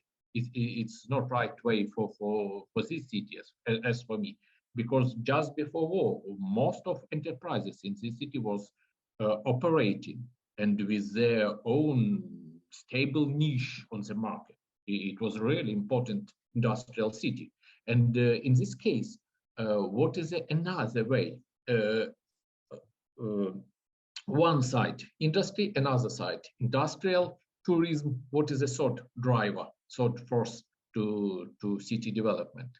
What is your vision, or just enough? Of course, it will be quite good for the city future if it will preserve these enterprises and they will still operate. It's quite important. It's existential point for the future of the Kramatorsk. But on the other side, I think that process of deindustrialization and this post-industrial transition, it will happen maybe in the perspective of some decades, 30, 50 years, but it happened. And this city should be ready. Kramatorsk should be ready. Should be ready in sense of some basics, economical basics for post-industrial economies and sectors functioning. Because for these industrial cities of in Donbass, economical basic is one of the most important. their existence. So yes, I think that it can be part of our process. On one side, city can industrialize. It can develop, improve their technological supply chains on the new level to be more competitive in the global economy scale. But at the same time, it can be it can start then deindustrialize and to develop some more creative contemporary sectors. One of them can be industrial. It's our vision. I think there are a lot of other possible paths for future of the city. Yeah, thanks. And another my question about your idea on diversity of public spaces for the city. You mentioned about different types. Please, could you tell a bit more about different types? What does it mean for you, different types? Absolutely. Of course, we discussed about different social groups in the cities and different hobbies and so on. So we mentioned quite interesting practice in Eastern Ukrainian cities. It's, for instance, chess player clubs. It's just the old men who meeting one big weekend on the park and just playing chess. Or it can be salsa dancers on the street, or yoga practitioners, or just self-organized musical bands of the cities. Actually, it's quite also interesting and a common practice for all industrial cities. On then industrial workers just create musical band and jazz or progressive rock style and just playing together. So different types of public space should be constructed especially for these different types of communities. There can be something also we mentioned about this art, not art, like culture house, like art center. We can renovate it. We can create there something new. We can make it like not commercialized space, but also like a public space. Cover public space for all time of the year. There, these different social groups can meet and discuss and so on. So in the cities, a lot of different self-organized social groups, and maybe the idea is create space, a special space for them. For one side, it will be space which they can use for their activity, and but on the other side, it can be common space. Maybe on the basic, also on the ground of industrial sector, industrial area of Kramatorsk, but it can be also like a common space there. All of them can interact between each other and create a big community of citizens of Kramatorsk, and it's quite important for development of the city. We think so. It was the point of our discussion. Thank you. And more questions? Yeah, Maritina. So you mentioned right now like something about self-organized groups. You mentioned all these public spaces that should be constructed, but you also, like in your presentation, you touched a little bit the issue of financing on one hand, and a lot of it you had like an extended mention on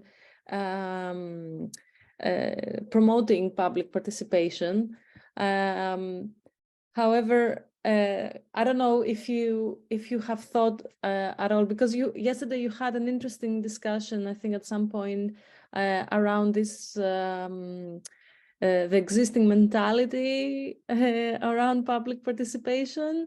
So and you have all this financing that is programmed maybe to come from abroad as part of the of all these recovery funds. So do you see like any have you reflected at all, or have you had any discussions about how can these things may be able to come together?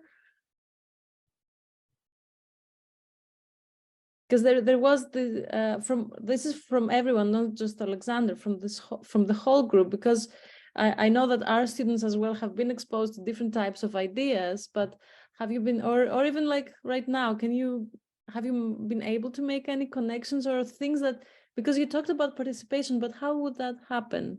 Have you thought of that at all? Since there is this issue of existing mentality of maybe it's difficult for people to participate because you have these very strong institutions that have have had this very top-down approach so far and making all the decisions. So yeah, and moreover, the city is to some extent company town, where company is the main force in the city in all question, all side of decision making. Okay. Yeah, in terms of where will be new kindergarten, new school, and so on. It's really important role of this industrial enterprises and financial group behind them. So if the city becomes the industrialized, who is going to make the decisions then?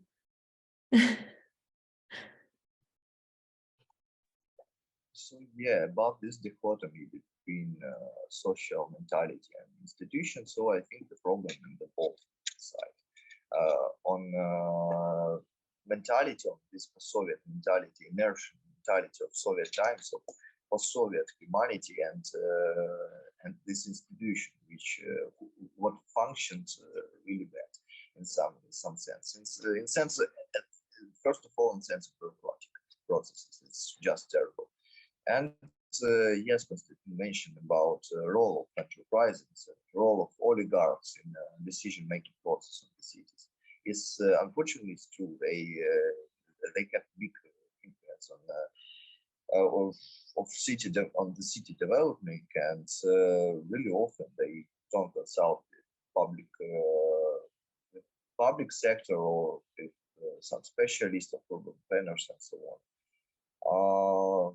So yeah, problem about in social sense, problem about this inertial post-Soviet mentality. So local authorities, that local governments or even central governments should come and make something with our public space, make something with our city, and people just waiting for it. They don't want to participate. They don't want to do anything. But also, it's more about methodological question. We discussed yesterday that people can be more attractive for urban planning processes if you just come to them on the street and ask them what you want to see here in this park, these public spaces, and so on. So maybe it's one of the possible days. And of course,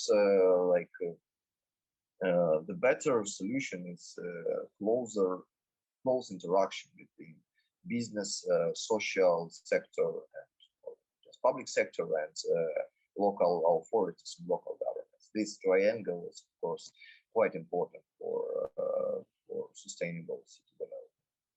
That's my position. Maybe Peter or the rest of my colleagues, you can add something.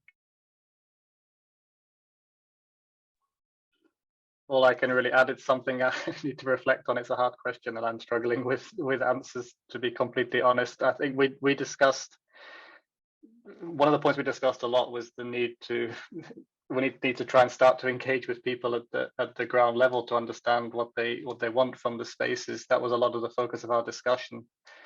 But I think we didn't discuss too much yesterday about actors, really. I wonder if there are, since it has been like an industrial city, and it's very characteristic of that. I would assume, so correct me if I'm wrong, that there might be a lot of workers' unions maybe around a place like that, or other similar type of organizations at the at the people's level that could could be identified as something to begin with.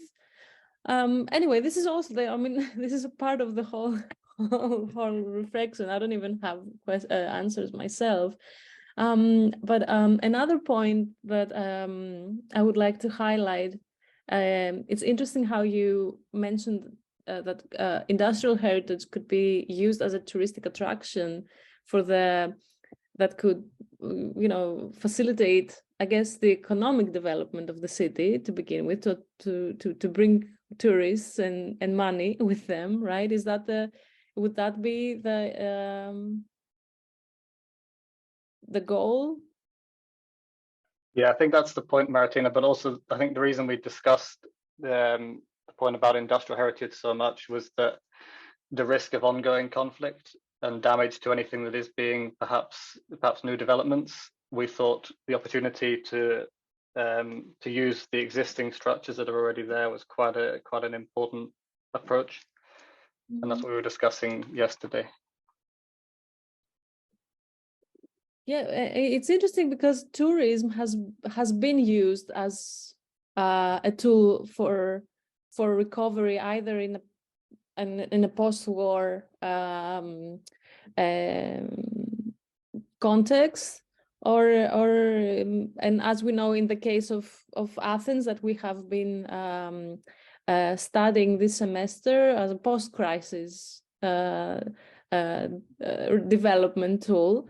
But as you know, this comes with certain maybe dangers as well.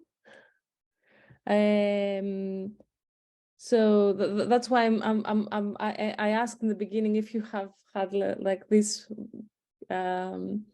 level of thinking, of understanding how maybe these things may start to interact with each other in terms of the financing of this redevelopment and using and the deindustrialization and promoting public participation. This kind of creates this these dynamics that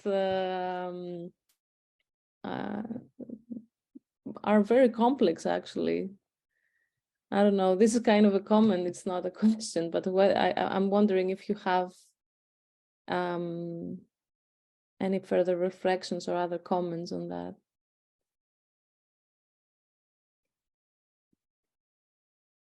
Okay, may I have one more simple little question, if I may, regarding your ideas about housing policy in the city, about your focus related to population. You mentioned that nowadays the city is shrinking, but when the war comes to an end, what are your focus in terms of people who may come back, in terms of IDPs and so on?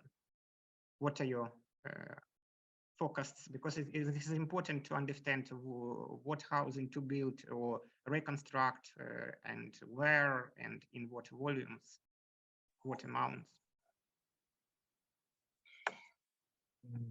Also, it's a good question. How many people will come back after the war?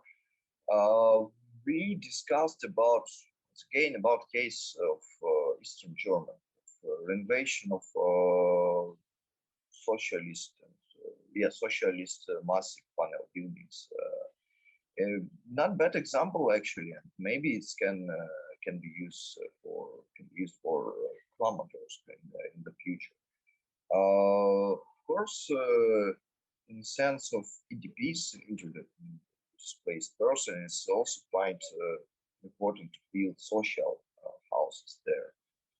Maybe it should be the new buildings which should be integrated already in a place of the city. But I don't think so that Kramatorsk will be city with population more than 150,000, what it had before war. So I think that in the city will be a lot of empty spaces and even empty houses. Of course, the problem of privatization, that is property of anybody, but yes, it can be renovated old buildings, and as additional houses this can be constructed, new social houses with more contemporary vision of sustainable architecture, some there on the green areas, or even it can be renovated industrial areas. So yes, more technical, more engineering question there and how, but everything is possible. Let's see. Thank you, Alexander. So I think time to have a break. Thank you very much for your 3 great presentations, and let's have some refreshment for our minds, and maybe in half of an hour we will meet here at, yes, let's meet back at 1 o'clock. 1 p.m. or 3 p.m. in Kyiv time. 3 p.m. Yeah, exactly. And we'll move on to the roundtable discussion, which will be open, of course, everyone is called again to participate and to criticize each other. Yeah, we'll talk about the details of that when we come back. Mm-hmm. All right. See you all in a bit. Thank you all for the wonderful presentations and the work that you did in such a short time. Yeah, we'll see you in a bit. Mm-hmm.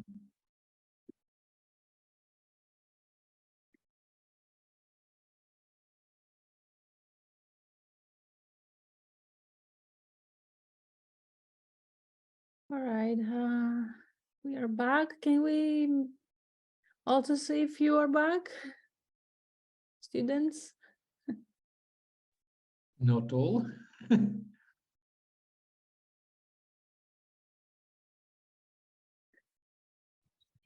Okay. All right, we're getting a few thumbs up.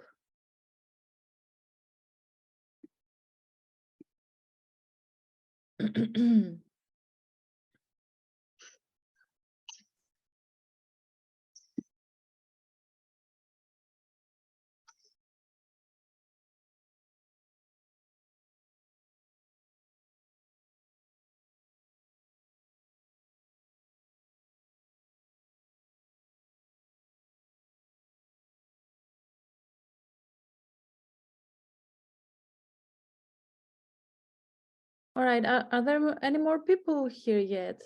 Because we have like 20, I think we lost some people on the way.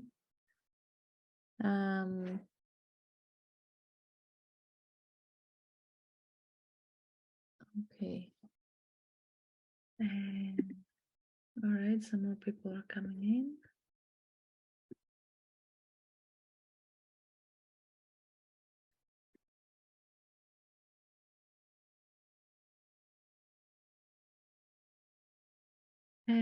I think I don't know, it would be useful if you turned on your cameras just for a bit to see if you are there, or it's just thank you, Olga. Just to know that if there are people, if you're back and we can begin or not, because these thumbs do not really do the work. Because there's still not much activity in many windows, and I'm a little worried. All right. Okay, it's good to see your faces actually. So, all right, Kostya, how should we get this started? I have put a board where we could let me share so you can see. But I was wondering if you would like first to share the things that you or I don't know if maybe I could start with some sentences from 3 our case cities that arise some more broad approach to post-war, post-conflict urban regeneration, just for starter, maybe. If it's okay. And then, as I understand, you will share your screen with board. Yeah, I will share my screen with the board where, as part of you know, the presentation, the students' presentations and the questions that we have, we can start posting maybe keywords of things that we or thoughts that we that you have found, and we will be discussing on how to respond to these questions and to this post-war and post-conflict urban regeneration. So yeah, you may start with that, and I will share afterwards. Okay, I would like to start with 4 main points, main sentences.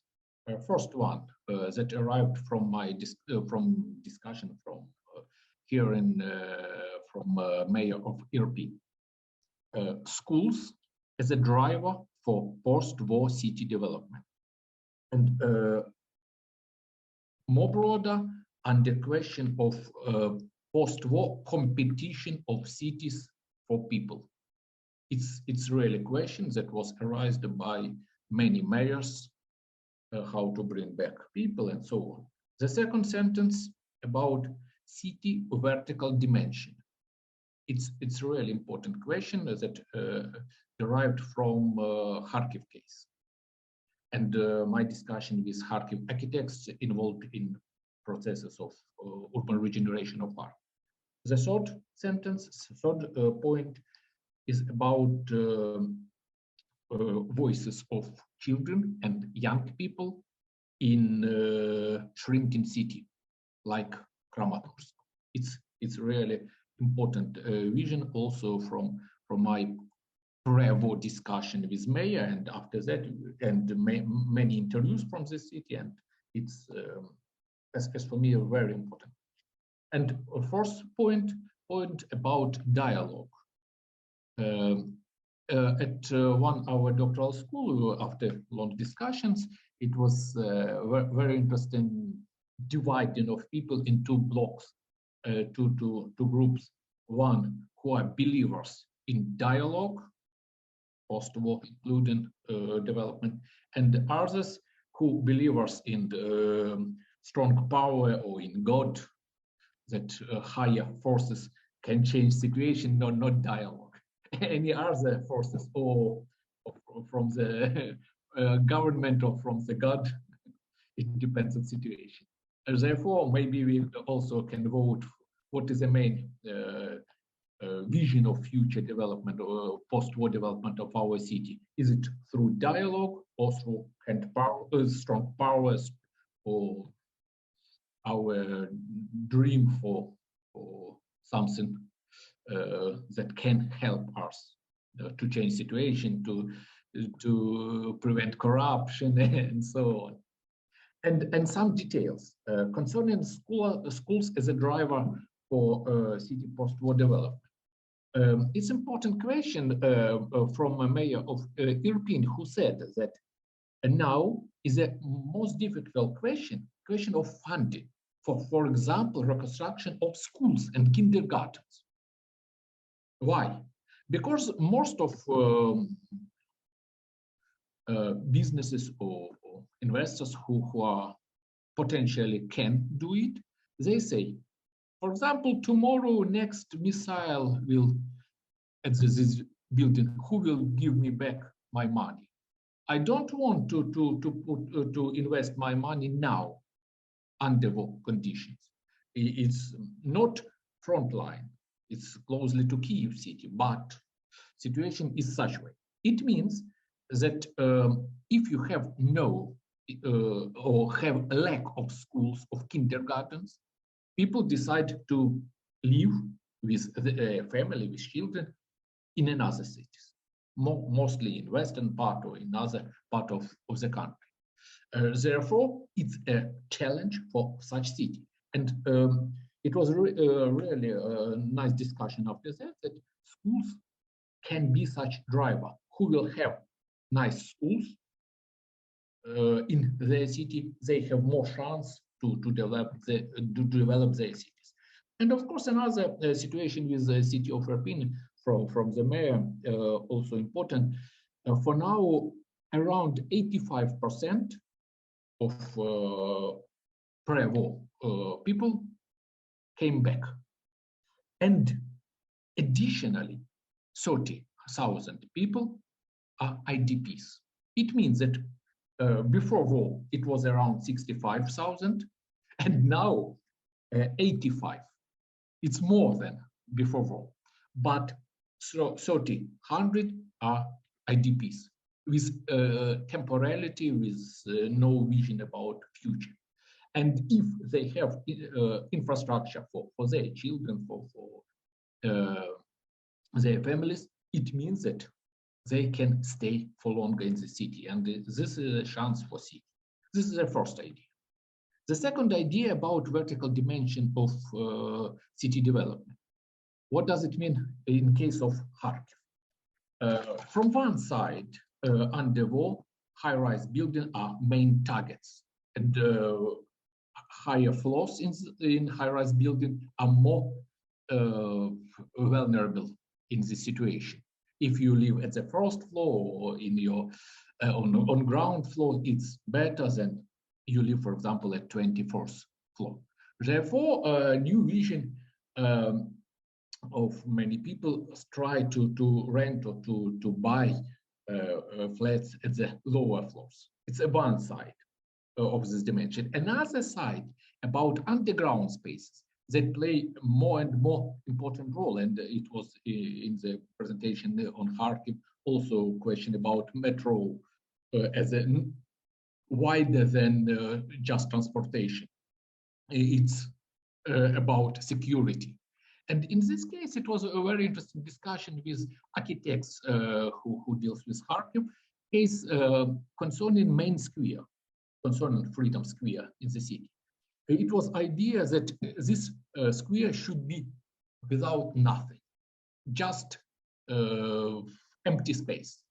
From one side, it's emphasized on constructivist building from 30s because they are constructed for such huge open space without nothing.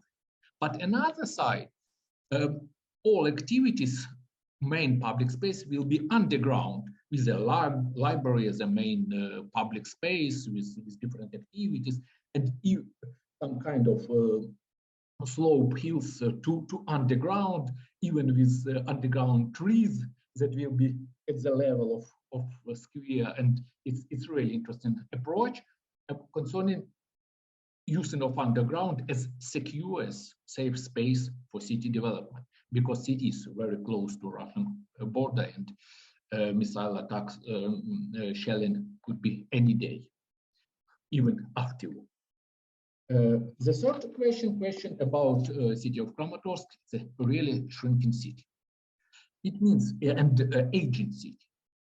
It means that we should look on urban reconstruction, regeneration of the city should be via eyes of children and young people, because if they prefer to stay there or it will be attracted by the city, it's a chance for the city to have positive change. Another way, these young people will live in another city. Therefore, we should think about new spaces for young and children, or via their eyes, how it will work. Therefore, we should have important focus, as it was the first day emphasized by one of speakers, on participation with or via children and young people. It's really important for the city. And also, other side of this situation, in such kind of cities, more active in for example, public hearing and other processes are elderly people, but with nostalgia about Soviet times. For example, in one case, we discussed with one elderly woman about future of the city. Yeah, I support all processes. It's very, very nice in the city. Oh, everything is okay. But just one thing, you renamed one of our streets from socialist to another name. Why? Socialist is a so nice name for street. It means that socialism in the mind. And if such people will participate, the future will be based on the past, not on the future. Therefore, we should think and look on the city via eyes of young and young people and children, as for me. And finally, fourth question about dialogue about green development, about climate change, about different case aspects. We should find compromise between different forces, because someone prefer to live in concrete building. It's absolutely okay. Another vision about new approaches, new solutions. Therefore, just as for me, just via dialogue we can find something. That's all for starting, and then I give the floor to Maritina to share and to refresh us with the main question we should discuss now. Thanks. Okay, so I have just put together a board here. We can modify it accordingly. It is accessible to everyone. Just give me a second, because yes. So all right. So hopefully all of you will be able to go in and click and use the tools here on the side to add your notes. Maritina, did you put the link on the chat maybe earlier? Or no, you don't have to. You can access it from your screen right now. It is active. Yeah, it's active.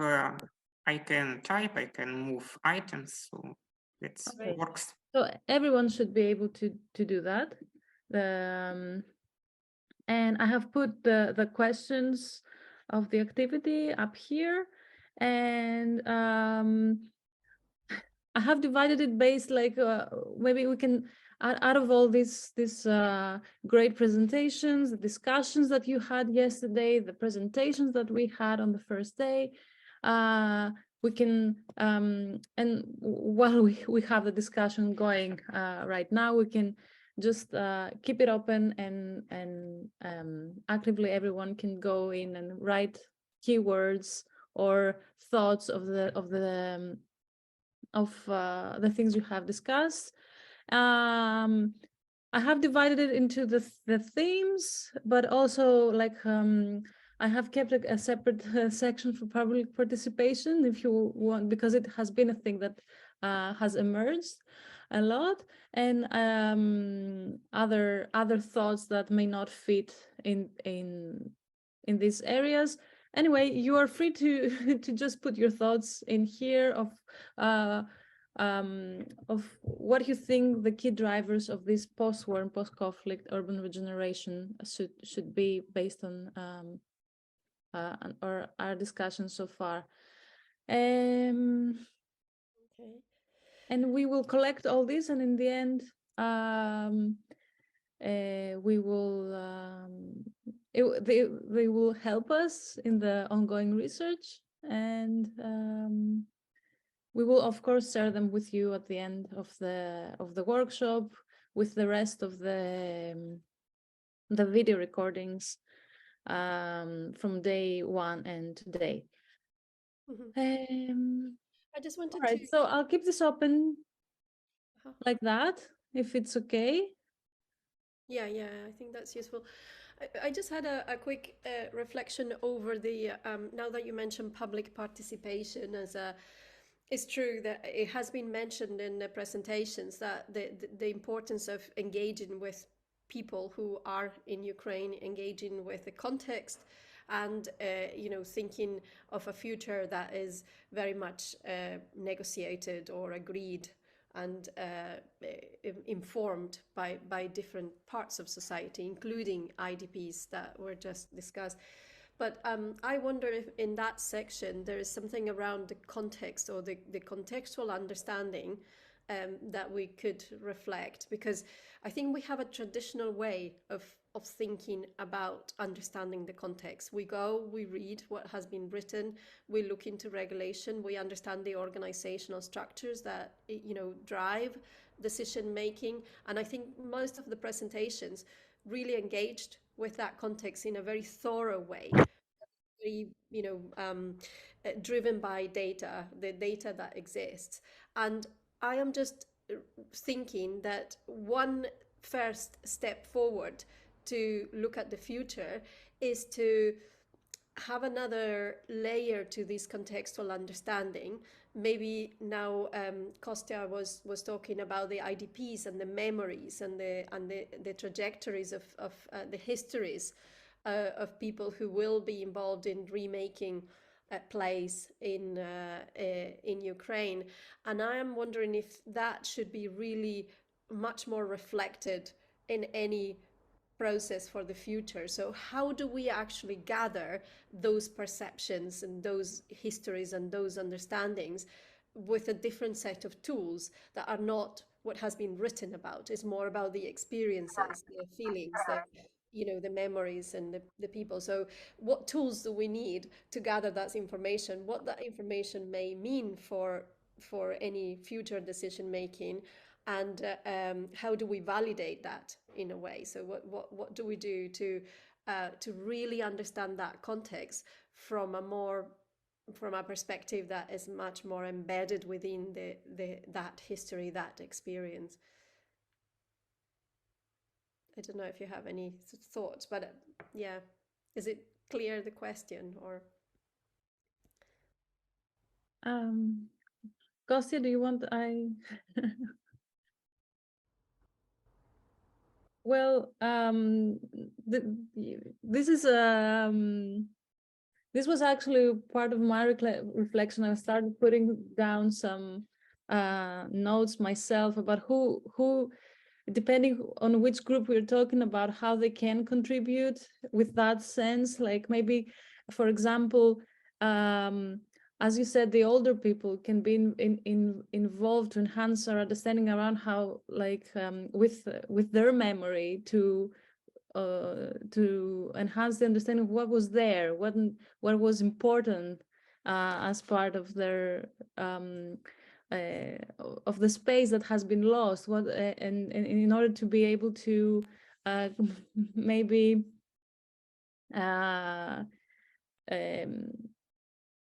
kind of record the intangible culture that was as part of the community and kept it together, as well as, you know, you also mentioned the IDPs, and I would like maybe to combine it with this. How maybe sharing these memories can also contribute to developing more tolerance between the groups, and yeah, and so on, like different groups for different contributions in creating this more holistic understanding that we are not able to, we may not be able to see when you go in a place where like the tangible urban space has been lost because of the conflict.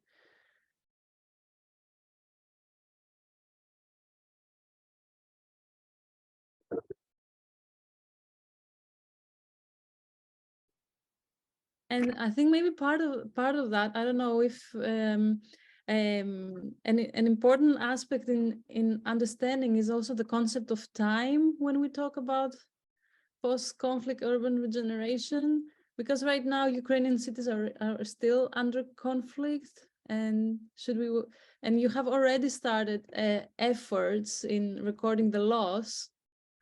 I can say, yeah, Maritina, I can say a few words related maybe to issues of urban identity or symbolic space of the city of Kharkiv. So sociological studies, a survey was performed just in the end of the last year, previous year, 2022. And the perception of people changed comparing to the situation before the war, drastically changed. And obviously we observe shaping new identity in the city, new vision of the city's symbolic space, but I suppose this is a kind of some inertia or some just reflexive reaction on the warfare, on the events in the city. So new identity, yes, but on what grounds? On the grounds on the contemporary war, on the role of the city in this war. It is related to, for example, defenders of the city or some communal services working in the city during the war. So yes, this is important, and local residents, they appreciate all this, but I am just guessing how long-term will be these trends and these ideas. So in fact, I think the community in Kharkiv will have a long way on formulating true long-term ideas for their urban identity. Therefore, we have such a reflexive nature of contemporary changes, of contemporary views. And therefore, a factor of time is really important because essential things became visible on longer distances. I mean that also. And this regards also to in other problems, in other aspects, in other conflicts also, I think, and IDPs, social issues, etc.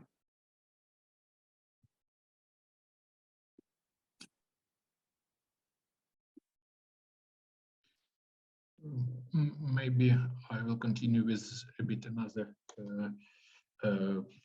angle. I mean, question of participation, how to bring people to participate in urban planning post-war and even now. Instead of city under war, we should start to discuss urban regeneration right now. And the question about how to bring all and to find something common for city. And in this case, we should start with some common points. For each city, for each case, we should find something that will, how to say, will join all sides of the city. Elderly people, young people, IDPs, and who for a long time stay in the city and so on. In this case, the first level, of course, that discussed for all Ukrainian city, question of secure development. As for me, the first point, how it will be realized, it's another side. But question of security is really important for all now. And second point that was important in terms of heating system, electricity, and so on. Question about at the first vision infrastructure, but more broad about effective infrastructure. I mean another sources of energy. I mean another more energy efficient housing, more energy efficient new construction, and so on. It's also questions that can combine all people around this topic, but also the way how to realize it could be absolutely different. Maybe you can add something other, but as for me, security and how to say environmental friendly and efficient infrastructure for everybody is also a question that can combine all people. By the way, when we had our study of suburban everyday practices in Agronomiczne, in Vinnytsa's suburbia, we found that in fact school, it's with regards to the issue of schools. School is a real and single place in the village where people from different social groups are communicating, truly communicating. So children of newcomers and of long-term residents, they are really communicating and elaborating some contacts there in school, and there they become friends, and this friendship continues in other surroundings. So from this point of view, schools are very important.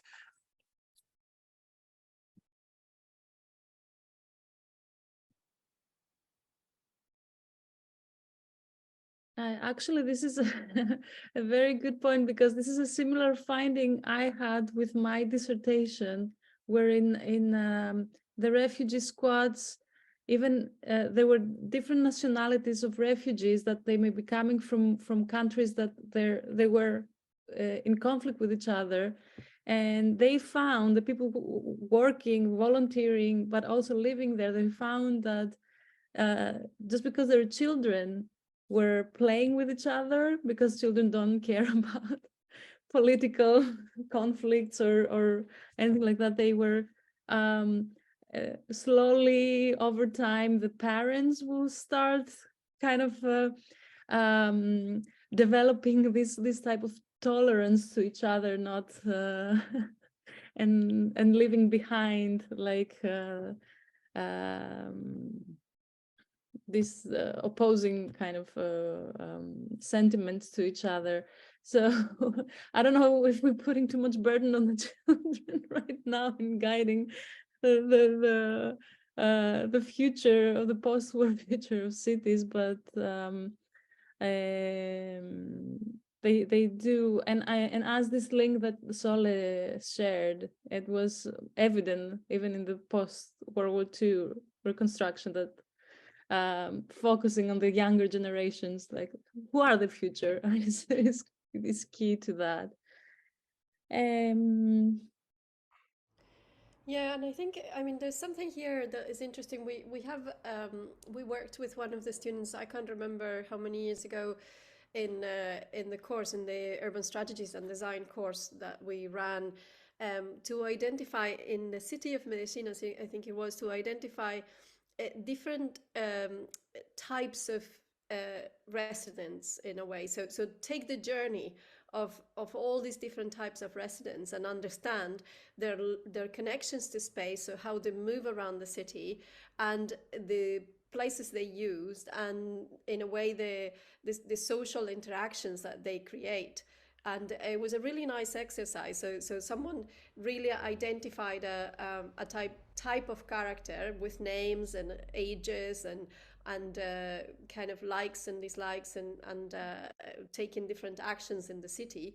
And we drew those, and we started to think, decisions that were made by those through the time, similar to what Sukanya presented in a way, with the real character of the mom and the child, but looking at a range of people, because the city is inhabited by so many different experiences in a way. So we have these older people, these IDPs, the younger ones, the new generations, those that are involved in the conversations today and in the last couple of days, who are very passionate about what is happening and about this future, those that are more passive. So I really think that those experiences could be good to somehow exemplify them or bring them into light in a spatial way, and see what we get is perhaps a nice exercise. But yeah, somehow I think it's becoming really important that we do really connect to these different forms of understanding conflict and understanding the future in the context of conflict, isn't it? And I think that's a key part of what we're trying to do. Yeah, someone was trying to speak. Oh, I just wanted to say that I'm going back on what you said. I'm going back to this concept, to the importance of time in this, in understanding, like, and how maybe part of it should be how people, when are people called to participate. Because there is this bigger question about public participation, when it should be happening, but especially during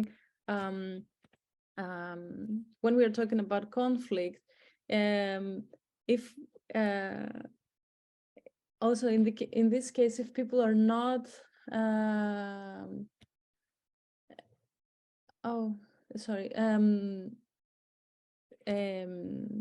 are they involved even now that the conflict is still going, and in processes where they try to imagine how the future will be, or even share the stories of or even not share the story, share the trauma of loss during this period of war, and how they want to see things, how the transition to this post-war phase will happen. So yeah, I don't know, because one of the students mentioned how they have been like failed public participation efforts in the past, but we have been saying how it is important to know where is the key point when people should be involved. Are they involved in the very beginning before anything starts to get their input, or are we just calling them at the end to show them what is going to change and bring them just in the phase of change without any of their input?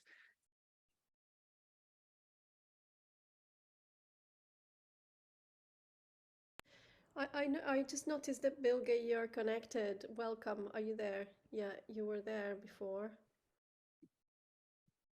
Hi. I don't know if you'd like to quickly introduce yourself. Yeah, of course. Firstly, thank you for the invitation. I wasn't here as much as I wanted to be. I'm a lecturer from the University of Glasgow, and I'm working on regeneration of cities. So Martina and Sole invited me to join the workshop, but there has been an ongoing strike action, so it kind of jumbled things a little bit. But I think it was a really interesting event that you have organized. So as I couldn't be here for the presentations, I cannot comment on those much, but I can say a few things about the debate regarding participation of reconstruction of cities, for example, because recently I'm originally from Turkey, and we have had this huge earthquake which wiped out 3 cities.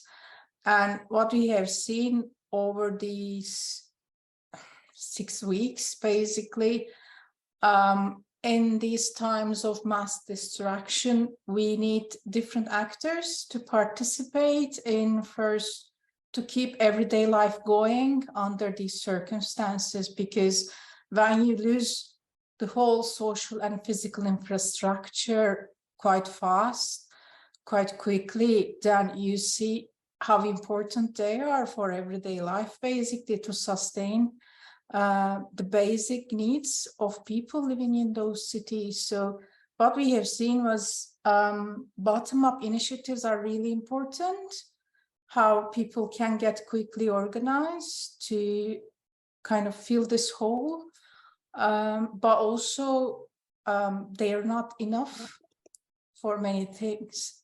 So we also need some collaboration with state, for example, because bottom-up initiatives can do many things, but there are limits for their capacity of supporting people, basically. So that was the things I was thinking when I read your program, basically. So I just wanted to say that it's, I think, really important to acknowledge that we need actors operating in different scales to be able to sustain under these circumstances. Thank you, Bilge. I think it's really important to connect in a way, but I wonder if there's also important to think about not just the type of governance that we will be required to think about the new cities, but also the kinds of organizations that may not exist and we need to create to be true of representation. Because sometimes what happens with community level representation is that there isn't anything organized that we can actually trust. It is actually having the voice of a community, particularly in this conversation we were having before, where the community is characterized by such social mix and a range of experiences and feelings about the past and the future of the cities. So I think that all of these are really relevant propositions, and we need to continue considering them. So I think this is very useful. I don't know if any of the students who are connected, or if there is any other tutor connected, would like to add anything. I know you've been nicely and very engaging with the board, and you're adding thoughts there. Maybe you want to expand on any of those, and anyone who would like to speak at this point. Or I can choose one of the comments and you can see who did it and explain it.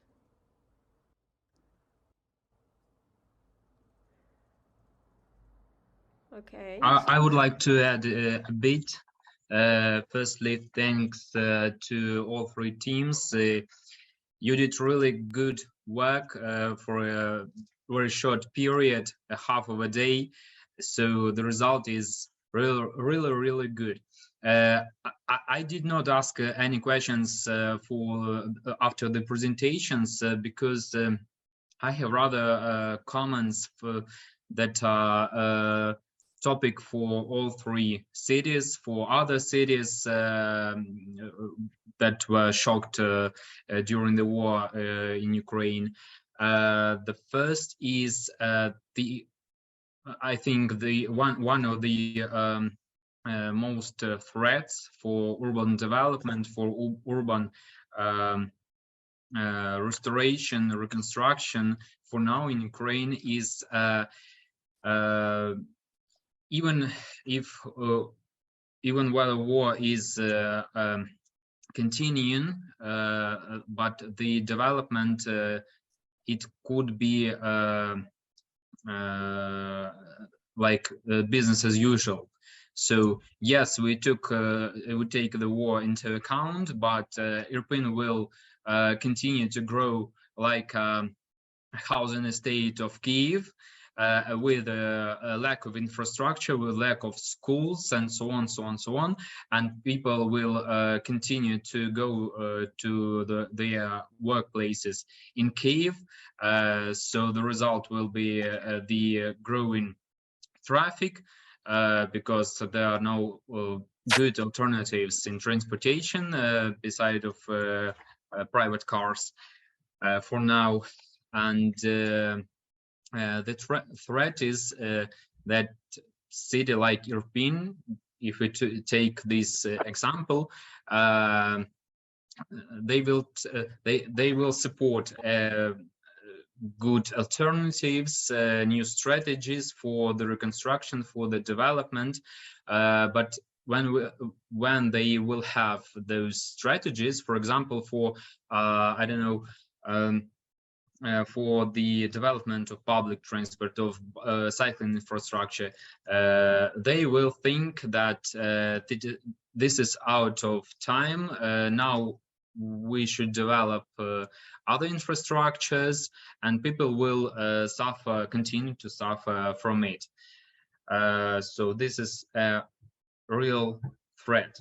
And an example of Kharkiv, we see that the strategy of the reconstruction of the city is its development is ongoing and so on, but on the other hand, right now the processes are contradictory.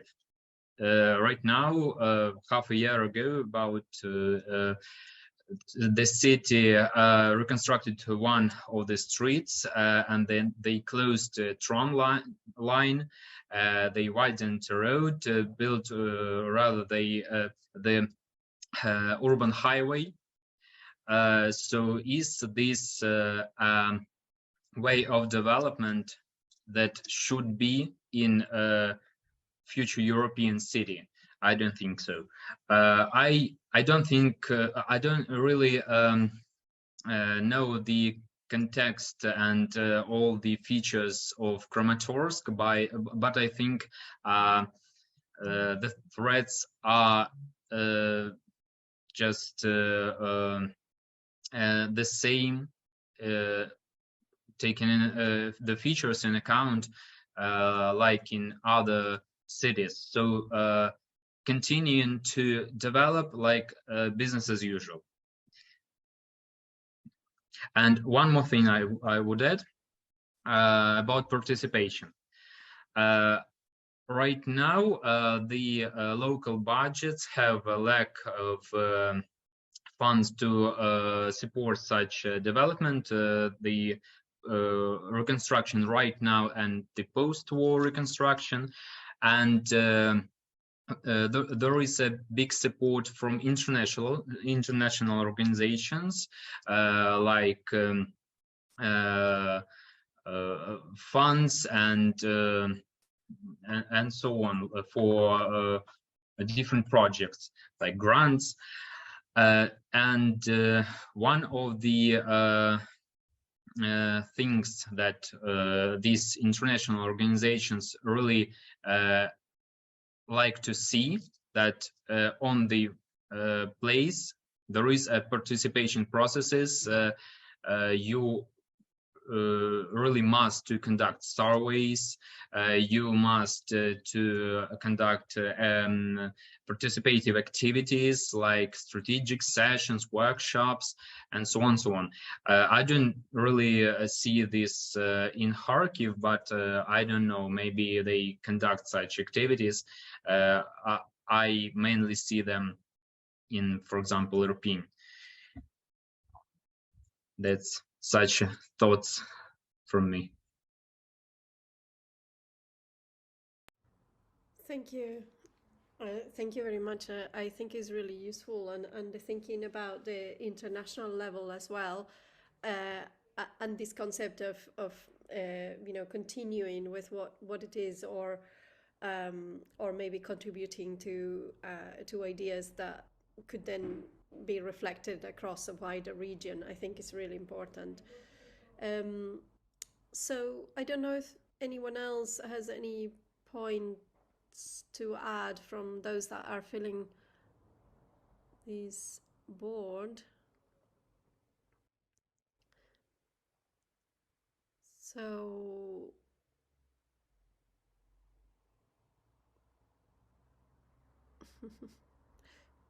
populist officials that control the minds of electors. Is there any points that anyone would like to highlight? Anything that someone wants to know more about from those that are being added to the board? So we can choose.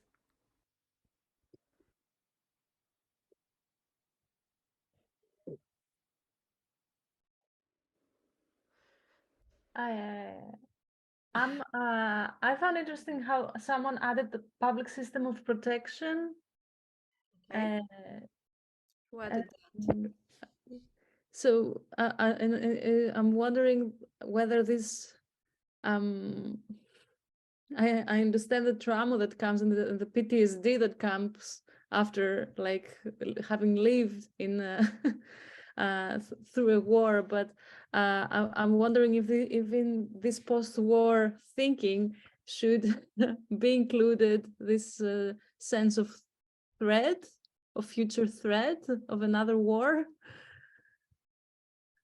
So who wrote the public system of protection here in public space, I think? Yeah, public. Who's brave enough to explain? Yeah, I'm wrote it. Good. So What is the thinking behind that note? Yeah, it's maybe problem in during the war, and some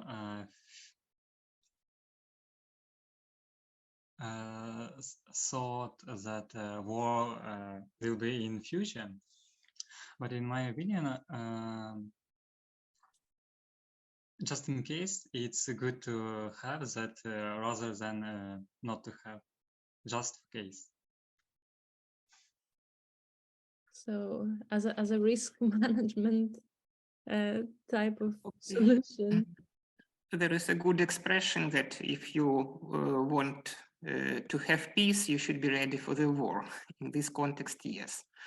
Because in Ukraine, many people were killed, just killed, because they had no shelter or a system of alert notifications. So it is better not to use such system, but it should be.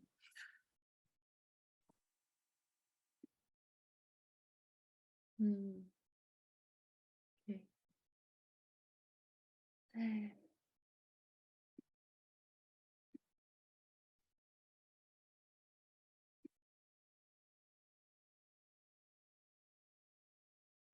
Sorry, I was adding the human-centered urban planning, Ola. Okay, all right. So now it's added. Anybody else or anybody else interested on anybody's comments?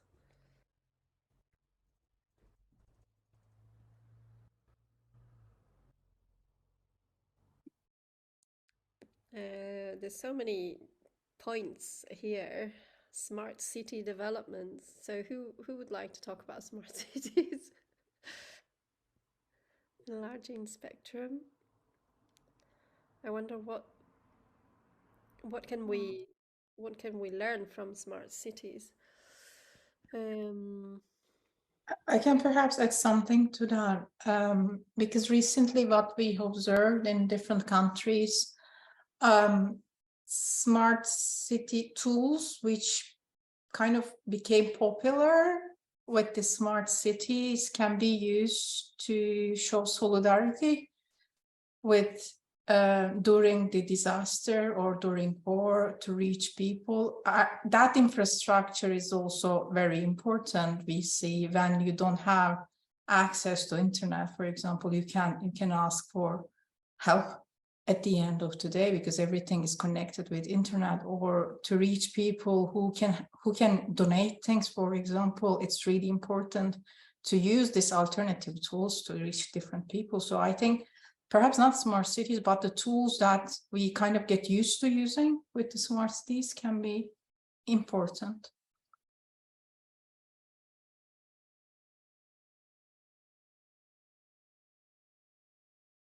Yeah, I was interested in understanding that basically from that perspective, because we do know that the tools are useful, but they tend to be very much top down, and they tend to not be thought in an inclusive way. But the data and data-driven action, in a way, is something that we need to take into consideration, because many decisions across the continent are being made with an approach that tries to interpret data.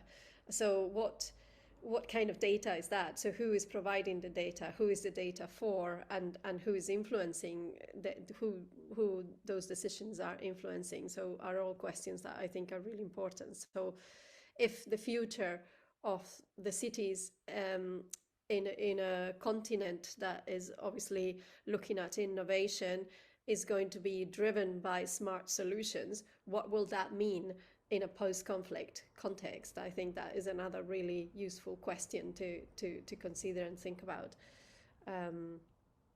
because we can't avoid the fact that many cities across the continent will be really looking at using smart city solutions, and there are kind of international drivers for that, not just regional drivers. But we have a very specific context to engage with in relation to the conflict that we need to consider, particularly related to the inequalities that smart city solutions have have promoted in the past. But yeah, well, one whole thesis there that someone can take a PhD around and, and work on. But I don't know if there is anybody interested in any other comments or. Maybe one more important aspect in terms of Ukrainian cities in theme culture heritage. Someone left socialist heritage as a development resource, not a burden. Let's look on this issue more broader. For example, colonial heritage as a development resource, not a burden. And from other side, let's look, for example, on demolished or destructed area by shell and by bombing that has, how to say, memory and could be understood as a heritage from socialist time. Should be reconstructed, for example, some Baroque buildings on Dresden Square, or it's just bad memory and we should reject it from this side. Maybe who left this sentence, maybe comments from socialist heritage. In fact, I left this comment, and I understand this broadly, really.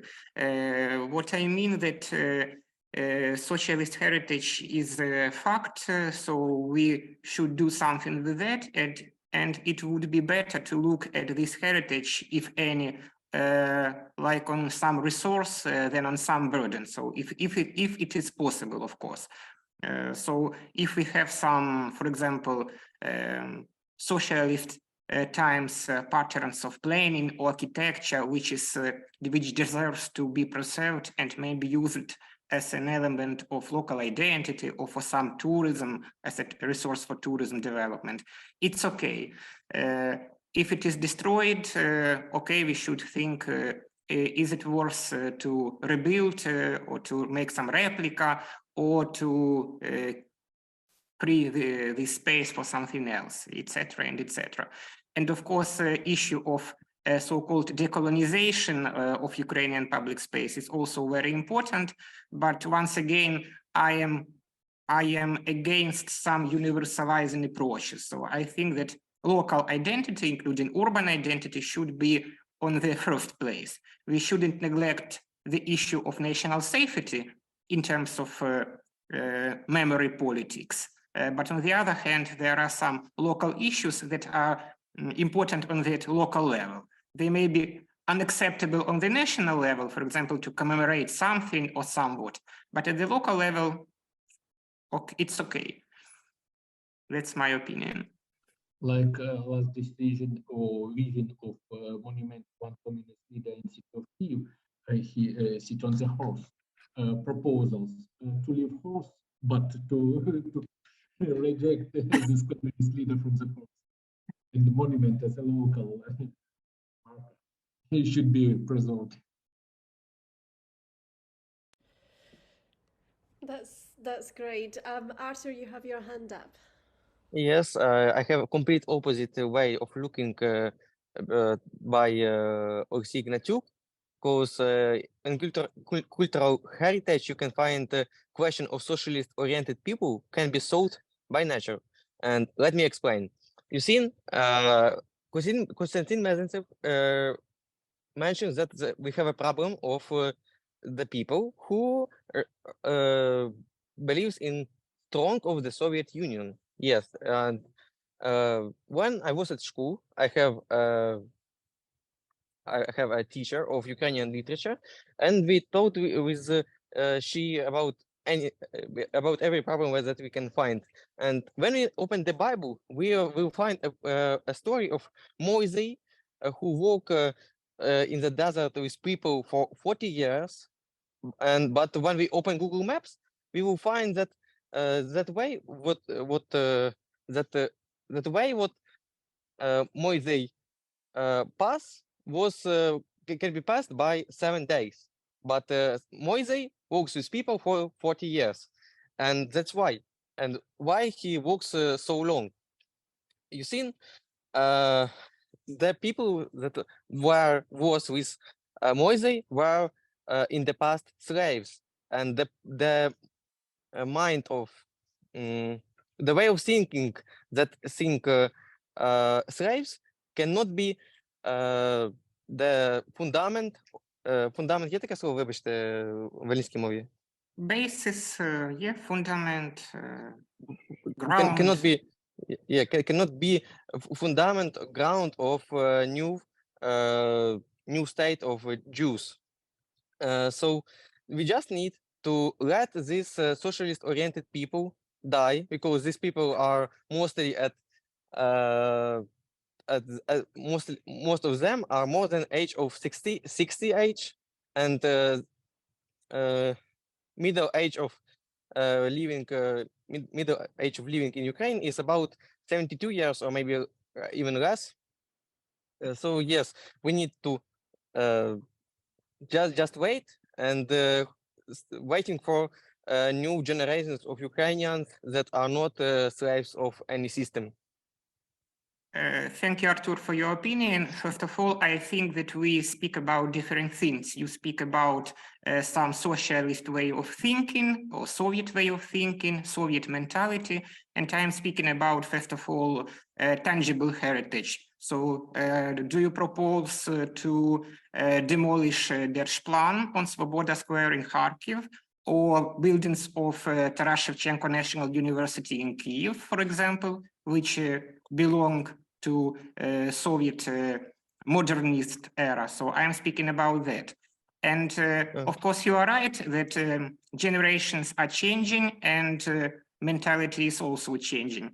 But on the other hand, there are many evidence that at least some young people are inheriting, they are copying the mentality and the behavioral patterns of their parents, so Soviet ones, even in more market way. So some may be minority, but they are.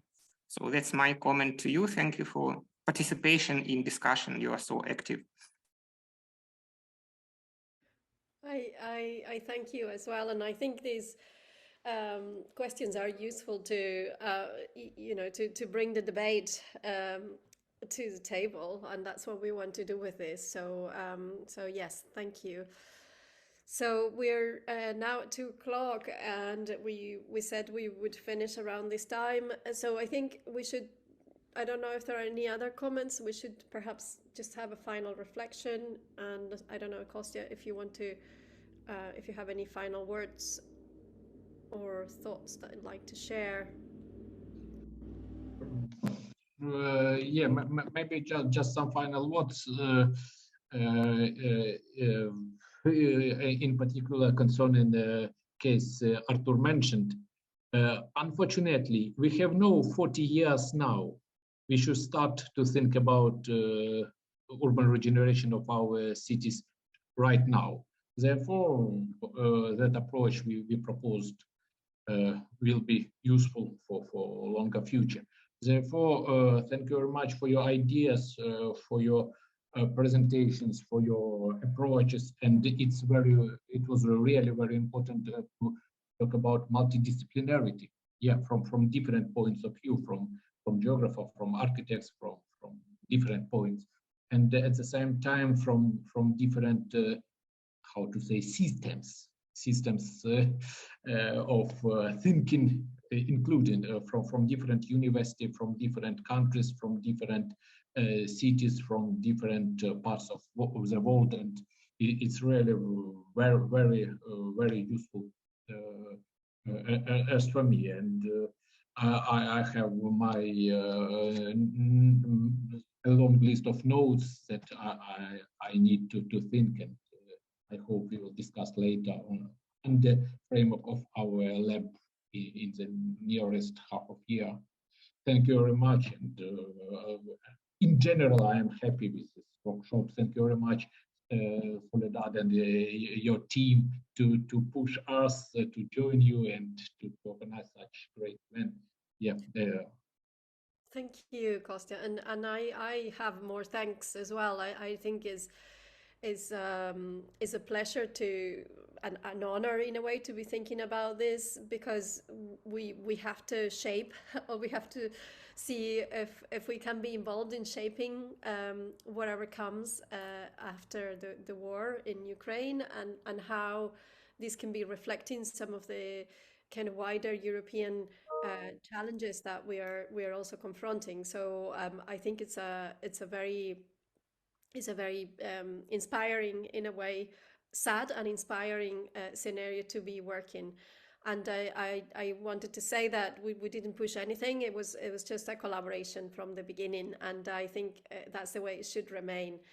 I want to thank all the students who participated. I think your fresh ideas, your thinking, the way you're trying to push an agenda here, and making sure that we don't forget anything, any important aspects of that history, or any issues that would perhaps create some inequality or lack of inclusion of people in Ukraine, I think is very important. So I want to make sure that as we progress with this, for now we have funding to work until the end of August. But again, I said earlier that I think we should come together as a group again. We have all the details from everyone who participated, so we can do another call towards August, or maybe even September after the holidays, and gather everyone together, see how we have progressed, and gather share some ideas. But in the meantime, I do think that we should keep open our doors to anybody who might want to be involved in discussions as in the next few months, and hopefully after August we will have more funding, and we can work on more specific interventions, projects that are more tangible. And now we're working a little bit on this broader framework, but hopefully when we move to more funding, we can really engage with the city, with the authorities of the city, with the communities of the cities, and some plans that can have real tangible impact.